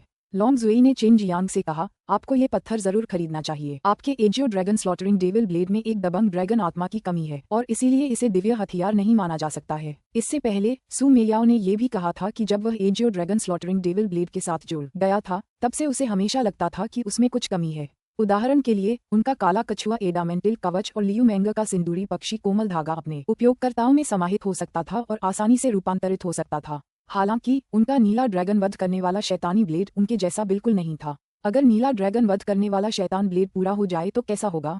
चेन जियांग को कोई अंदाजा नहीं था, लेकिन अब उसके पास नीला ड्रैगन वध करने वाले शैतान ब्लेड को पूरा बनाने का मौका था, और ये तभी संभव था जब वह इस ड्रैगन सोल को खरीद सके। इन डीन ने एक के बाद एक कीमत बढ़ा दी। पिछली बोली में ज्यादातर डीन ने कुछ अपेक्षाकृत महंगा सामान खरीदा था, इसलिए वे पहले ही काफी पैसा खर्च कर चुके थे। फिर भी चेन जियांग ने जब देखा कि वे फिर से इतनी लगन से बोली लगाने की होड़ में शामिल हो गए हैं, तो उस पर दबाव कई गुना बढ़ गया। क्या ये वास्तव में एक ड्रैगन आत्मा है? चेन जियांग ने अपनी दिव्य भावना का उपयोग करते हुए लॉन्ग जुई से पूछा।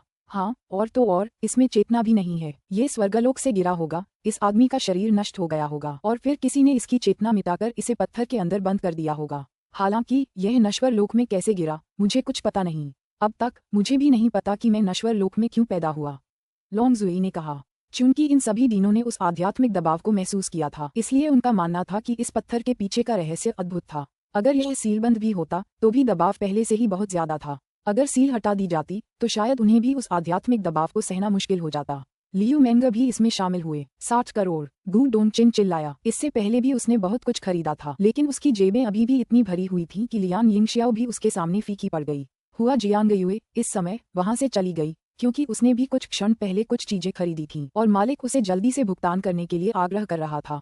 चेन जियांग के पास बस थोड़ा सा पैसा था, जो काफी नहीं था, फिर भी उसे हर हाल में जीतना था। हालांकि इस समय लियू मेंगा हार मानने की सोच रहा था, लेकिन एक अनजान पत्थर के टुकड़े पर इतना खर्च करना उसके लिए बिल्कुल भी उचित नहीं था। बहन मेंगा, आपको पत्थर का वह टुकड़ा जीतना होगा। चेन जियांग ने लियू मेंगा को एक भंडारण थैली दी। बैग के अंदर 300 मिलियन क्रिस्टल पत्थरों के मूल्य के सच्चे एलिमेंटल डेन थे।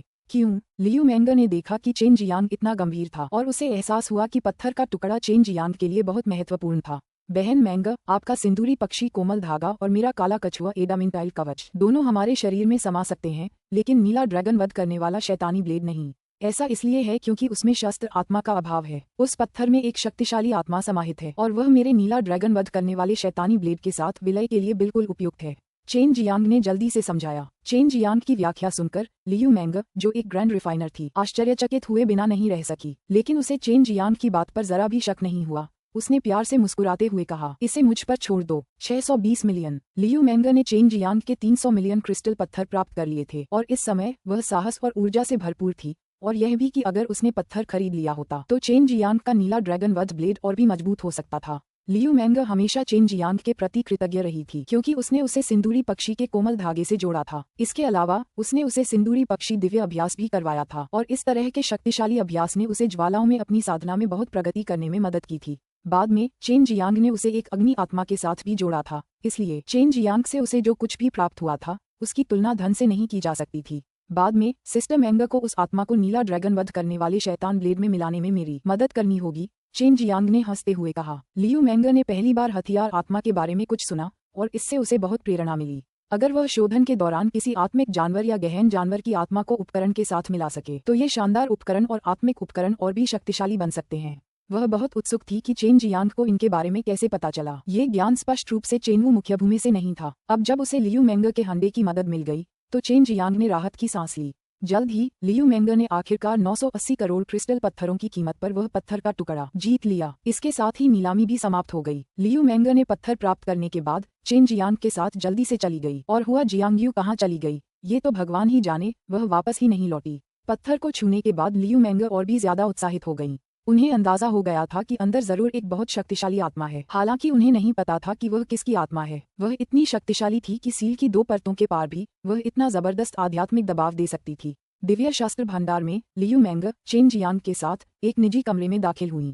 उन्होंने कुछ अवरोधों को और मजबूती से स्थापित कर दिया और यही वह काम था जिसमें निर्वाण क्षेत्र के शोधक सबसे ज्यादा माहिर होते थे।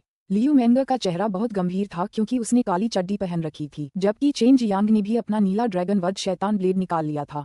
ये किसकी आत्मा है? ये तो वाकई बहुत शक्तिशाली है। लियू मेंगर ने पत्थर की बाहरी सील पर आत्मा के पैटर्न को देखना शुरू किया। एक नजर में ही उसने देखा कि बाहरी परत बाद में जोड़ी गई थी। ड्रैगन आत्मा, ये 2 शब्द सुनते ही लियू मेंगर का कोमल शरीर थोड़ा कांप उठा और उसका चेहरा आश्चर्य से भर गया। सचमुच? लियू मेंगर ने एक लंबी गहरी सांस ली। चेन जियांग ने लगातार अपना सिर हिलाया। हाँ, अन्यथा यह मेरे AJIO dragon slaughtering devil blade के लायक कैसे हो सकता है? क्या तुम तैयार हो? एक बार जब मैं बाहरी सील हटा दूंगा तो एक शक्तिशाली आध्यात्मिक आक्रमण जरूर होगा। मुझे चिंता है कि तुम इसे सहन नहीं कर पाओगे, लियू मेंगर ने कहा। श्रीमती ली के परिचय के अनुसार एक्सट्रीम स्टेट मार्शल आर्टिस्ट भी इस पत्थर से निकलने वाले आध्यात्मिक दबाव को सहन नहीं कर पाएगा। चेन जियांग ने सिर हिलाया और नीला ड्रैगन वध करने वाला शैतानी ब्लेड जमीन पर रख दिया, फिर पालथी मारकर बैठ गया।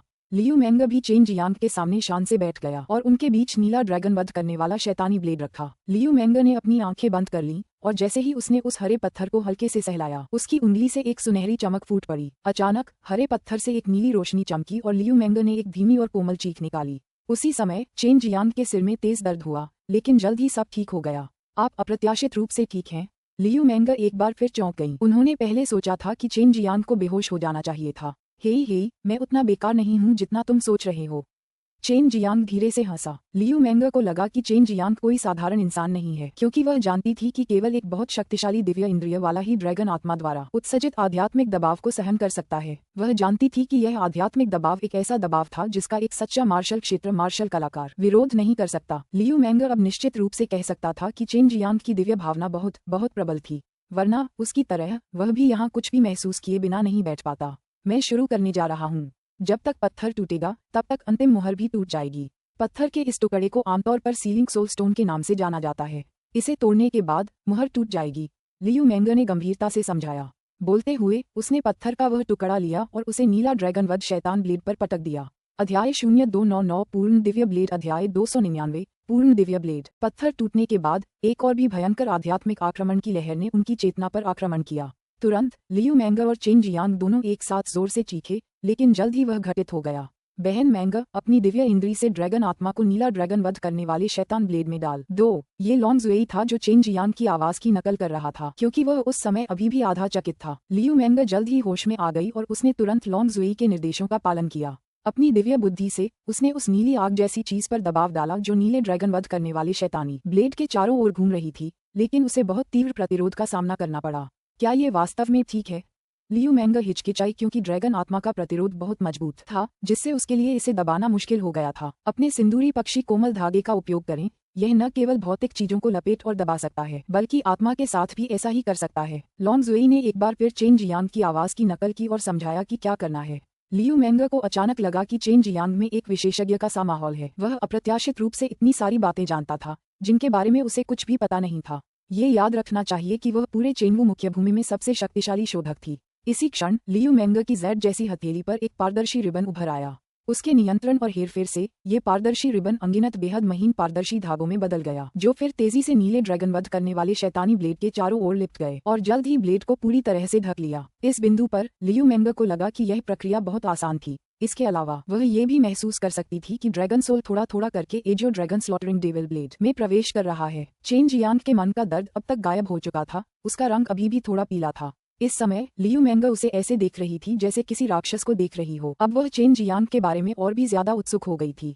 छोटे बदमाश, तुम्हारे पास बहुत सारे गोपनीय रहस्य हैं। लियू मेंगर मुस्कुराई, फिर उसने अपना हाथ बढ़ाया और चेन जियांग के सुंदर चेहरे पर हाथ फेरा। चेन जियांग ने भी अपना हाथ बढ़ाया और उसके हाथ के पिछले हिस्से को दबाया, जिससे उसका कोमल हाथ उसके गाल से चिपक गया। खुशी से भरे भाव से उसने कहा, बहन मेंगर, कुछ बातें हैं जो मैं आपको नहीं बता सकता। कृपया मुझे माफ कर दीजिए। जाहिर है मुझे पता है, मैं बेवकूफ नहीं हूँ। लियू मेंगर ने हल्की आह भरी और जवाब दिया। फिर उसने नीले ड्रैगन वध करने वाले शैतानी ब्लेड के चारों ओर लिपटे सिंदूरी पक्षी के कोमल धागे को देखा। अचानक नीला ड्रैगन वध करने वाला शैतानी ब्लेड हिलने लगा। लियू मेंगर ने जल्दी से वर्मिलियन बट टेंडर थ्रेड वापस खींच लिया, इससे पहले कि नीला ड्रैगन वध करने वाले शैतानी ब्लेड पर घने स्पिरिट पैटर्न नीली रोशनी में झिलमिलाने लगे। जुड़ा हुआ, लेकिन अपनी मौजूदा ताकत के साथ मैं अभी भी ड्रैगन सोल और ब्लेड की असली ताकत को उजागर नहीं कर सकता, चेन जियांग ने कुछ अफसोस के साथ कहा। इससे पहले कि नीला ड्रैगन वध करने वाला शैतान ब्लेड एक नीली रोशनी में बदल गया और उसके शरीर में चमक गया और फिर उसके हाथों में प्रकट हुआ। नीला ड्रैगन वध करने वाला शैतानी ब्लेड धीरे धीरे छोटा होता गया और एक खंजर जैसा दिखने लगा, एक बहुत छोटा खंजर। अब ये सचमुच कहा जा सकता था कि चेन जियांग नीला ड्रैगन वध करने वाले शैतानी ब्लेड को नियंत्रित कर सकता था। जब इस ब्लेड को परिष्कृत किया जा रहा था तो हथियार की आत्मा के लिए एक हिस्सा छोड़ दिया गया था, इसीलिए ये ड्रैगन आत्मा के साथ इतनी खूबसूरती से जुड़ सकता है। लगता है मुझे हथियार की आत्मा के बारे में और ज्यादा शोध करना चाहिए। हालांकि यह हथियार और उसके उपयोगकर्ता को एक साथ जोड़ सकता है, लेकिन ये ढेर सारे स्पिरिट पैटर्न के सहयोग से ही संभव है। लियू मेंगर ने धीमी आवाज में कहा, जैसे ही उसके मन में विचार उमड़ने लगे। चेन जियांग ने लियू मेंगर के विचारमग्न चेहरे को देखा और मंत्रमुग्ध हो गया। वह खुद को रोक नहीं पाया और उसके खूबसूरत चेहरे पर हाथ फेरा, जिससे लियू मेंगर ने हल्के से थूक दिया। बहन मेंगर, इतनी महंगी चीज खरीदने में मेरी मदद करने के लिए बहुत बहुत शुक्रिया। मैं आपके पैसे जरूर चुका दूंगा, चेन जियांग ने हल्के से मुस्कुराते हुए कहा। इस समय वे दोनों एक दूसरे के बहुत करीब थे। चेन जियांग ने लियू मेंगर के शरीर से उठती मीठी खुशबू को गहराई से सूंघा। इस बीच लियू मेंगर को चेन जियांग से निकलती गर्मी का एहसास हुआ। दोनों एक दूसरे की आंखों में देखने से खुद को रोक नहीं पाए। धीरे धीरे अनजाने में ही वे एक दूसरे के करीब आ गए और दोनों के होंठ एक दूसरे से चिपक गए। कुछ ही देर में उनकी जीभें आपस में लिपट गईं और एक दूसरे को कसकर गले लगा लिया और जोश से चूमने लगे। चुंबन के बाद दोनों एक दूसरे से लिपटे रहे और उस अद्भुत स्थायी अनुभूति का आनंद लेते रहे। लियू मेंगर का चेहरा थोड़ा लाल हो गया था। पिछली बार उसने कहा था कि ऐसा दोबारा कभी नहीं होगा, फिर भी वह यहाँ थी। ये सोचकर उसने चेन जियांग की बाह पर हल्के से चुटकी काटी। मुझे वापस चुकाना याद रखना। हालांकि मुझे इसकी परवाह नहीं है, मुझे तुम्हारे भविष्य की परवाह है। भविष्य में तुम्हें शायद मुझ पर निर्भर रहने की जरूरत न पड़े, तुम और भी ज्यादा मजबूत बनोगी। लियू मेंगर ने चेन जियांग की बाहों में लेटते हुए धीरे से कहा। हाँ। चेन जियांग का जवाब भले ही हल्का फुल्का लग रहा था, पर उसे पता था कि यह बहुत भारी है। लियू मेंगर उससे बदला लेने के लिए नहीं, बल्कि जिम्मेदारी लेने के लिए कह रहा था। 9 तत्वों वाले फूल और पुनरुत्थान घास के अलावा पुनरुत्थान दान के लिए 2 और मुख्य सामग्रियां थीं, सफेद जेड कमल का बीज और नरक आत्मा घास। लेकिन लियू मेंगर ने ये दोनों चीजें नहीं मांगी। जाहिर है वह उसके लिए सोच रही थी। बहन मेंगर, मुझे 9 तत्वीय फूल दे दो। चेन जियांग ने लियू मेंगर को अपने आलिंगन से मुक्त किया और उसके गाल को धीरे से सहलाते हुए कहा। लियू मेंगर ने अपना सिर हिलाया। उसने कारण नहीं पूछा और केवल चेन जियांग को 9 मौलिक फूल सौंप दिया। हारना मत। चेन जियांग ने उसके गाल को चूमा और हंसते हुए कहा, मैं डीन की तलाश करने जा रहा हूँ और उसे गुस्सा दिलाऊंगा। लियू मेंगर ने बाधा हटा दी, जिससे चेन जियांग को जाने का मौका मिल गया। कुछ पल पहले जो हुआ था उसे सोचकर उसका चेहरा बेहद उदास हो गया और फिर उसने एक असहाय आह भरी। चेन जियांग के पास अब पुनरुत्थान दान की सभी मुख्य जड़ी बूटियां थीं। हालांकि यह केवल एक सेट था, फिर भी यह पर्याप्त था। केवल एक सेट से वह इसे उगाकर विशाल मात्रा में बढ़ा सकता था, बस उसके पास अभी इसे परिष्कृत करने की शक्ति नहीं थी। ये तो उच्च स्तरीय पृथ्वी स्तरीय दान था। चेन जियांग अभी भी उस स्तर के दान को निखारने से कोसों दूर था। वू डोंगचेन और वू काइमिंग एक छोटे से मगर बेहद खूबसूरत घर में रह रहे थे। इस घर में कोई संरचना नहीं थी, इसलिए चेन जियांग सीधे दीवार फांदकर अंदर गया। जैसे ही उसने अंदर कदम रखा, एक खूबसूरत और सौम्य महिला उसके सामने प्रकट हुई। वह वू डोंगचेन थी। युवा मार्शल अंकल, आप यहाँ चुपके से क्यों घूम रहे हैं? गु डोंगचेन घुसपैठिए को थप्पड़ मारने से बस एक कदम दूर था, इससे पहले कि उसे पता चलता कि वह कौन था। इस समय वू काइमिंग भी आ गया, जबकि चेन जियांग का चेहरा पूरी तरह से गंभीर हो गया। मुझे आपको एक बहुत ही महत्वपूर्ण बात बतानी है, चेन जियांग ने बहुत ही गंभीर भाव से कहा। गु डोंगचेन जल्दी से चेन जियांग के साथ एक कमरे में दाखिल हुआ। हालांकि उसका युवा योद्धा चाचा ताकत में उससे कहीं ज्यादा कमजोर था, लेकिन उसके पास जरूर बहुत साधन थे। इसके अलावा वह बहुत निर्दयी इंसान था। यही वजह थी कि गु डोंगचेन और वू काइमिंग दोनों ही उसके प्रति गहरी श्रद्धा रखते थे। युवा मार्शल अंकल, जल्दी बोलो, वू काइमिंग ने आग्रह किया। अचानक चेन जियांग के चेहरे पर एक चमकदार मुस्कान आ गई। उसने चाय की चुस्की लेते हुए कहा, बड़े योद्धा भतीजे, नीलामी में तुमने जो 10 बिल्डिंग फाउंडेशन डैन खरीदे थे उन्हें तुम्हारे योद्धा चाचा ने परिष्कृत किया था। तुम सचमुच उदार हो, सिर्फ 10 डैन 20 मिलियन में खरीद लिए। जहाँ तक मुझे याद है तुमने पिछली बार मुझे यही कीमत 40 डैन में दी थी। बस जैसी की उम्मीद थी, चेन जियांग की बातें सुनकर गु डोंगचेन का चेहरा तुरंत पीला पड़ गया। हालांकि वह मन ही मन थोड़ा गुस्से में था, लेकिन उसे पता था कि भविष्य दुखद होगा।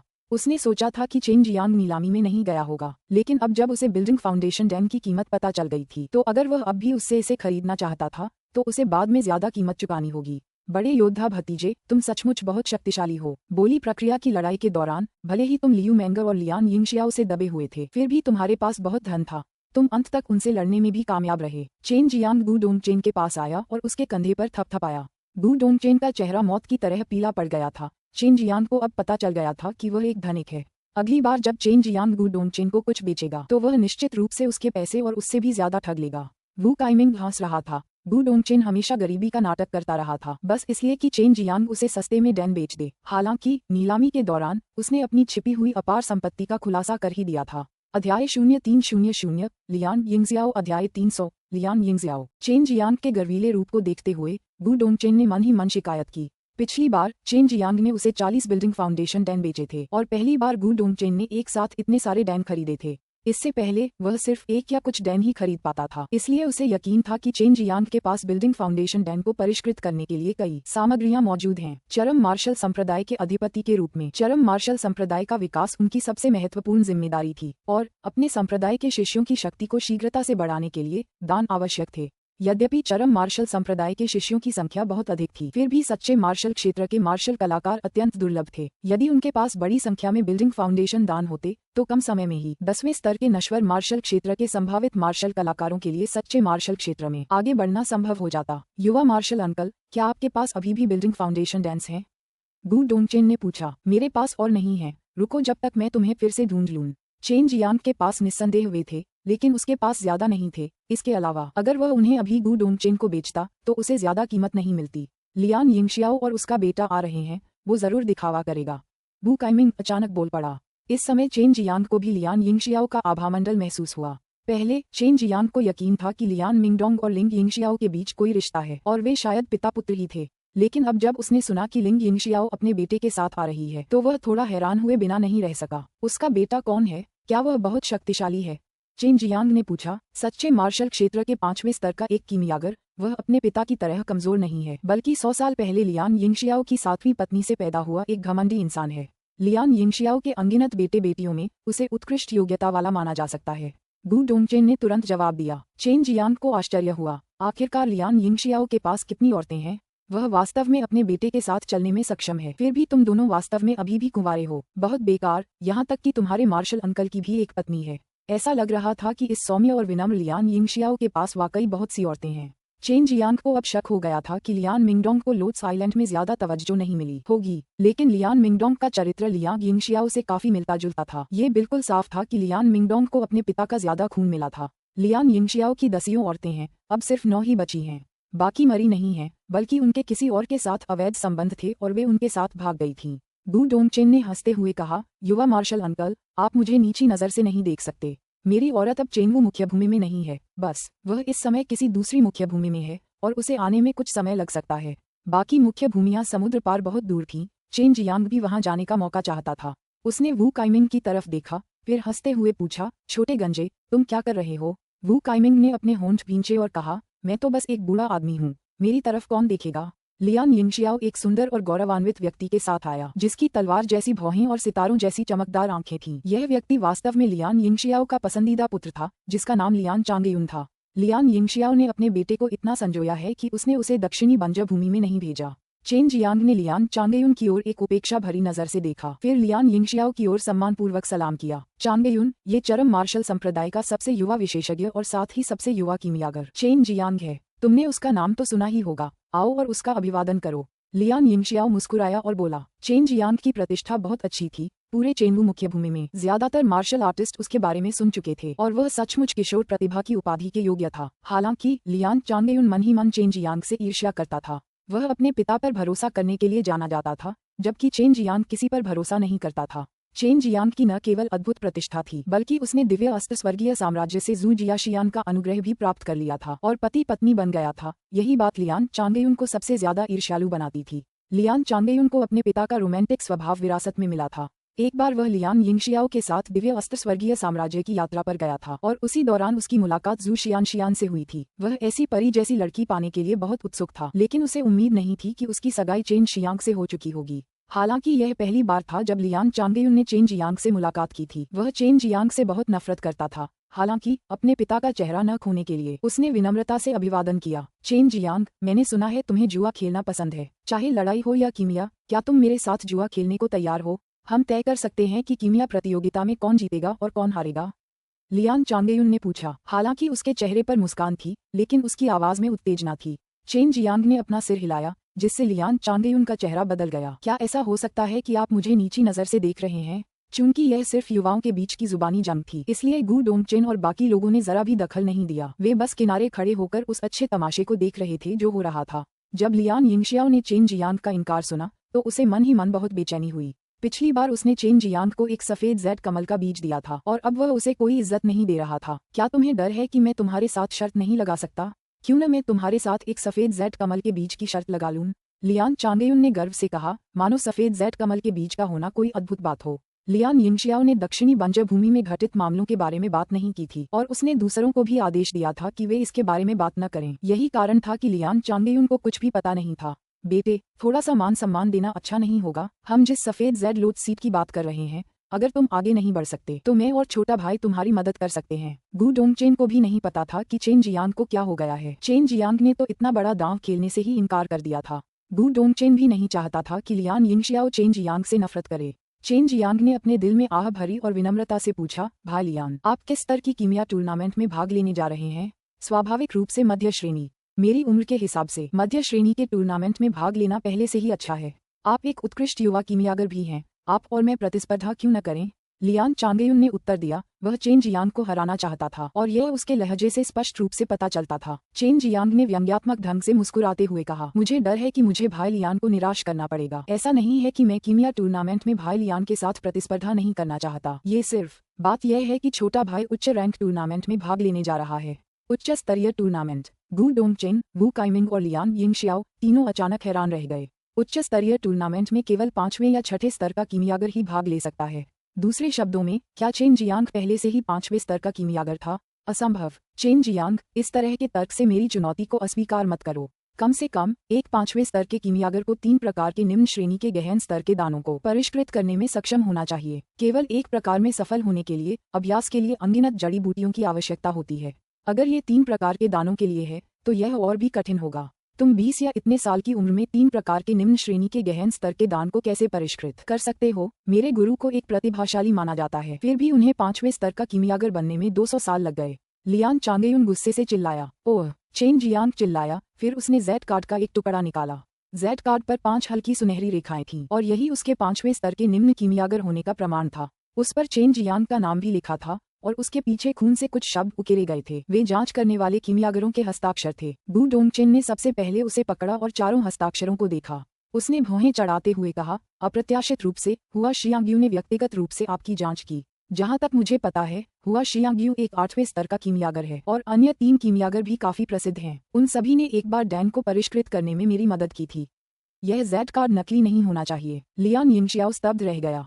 लियान चांगेयुन का चेहरा भी लाल हो गया था। अभी कुछ देर पहले ही उसने दावा किया था कि चेन जियांग उससे झूठ बोल रहा है, लेकिन चेन जियांग ने सबसे बड़ा सबूत निकाल लिया था। इस समय लियान चांगेयुन जमीन पर गड्ढा खोदकर शर्म से अपना सिर दबाने को बेताब था। साथ ही चेन जियांग के लिए उसकी नफरत और भी बढ़ गई थी। लियान यिंगशियाओ ने गू डोंगचेन के हाथ से जेड कार्ड ले लिया। एक नज़र में ही उसे पता चल गया कि यह सच है। उसे तो उम्मीद भी नहीं थी कि चेन जियांग में वाकई इतनी अद्भुत प्रतिभा है। चेन जियांग 30 साल का भी नहीं था, फिर भी वह 5वीं श्रेणी का कीमियागर था।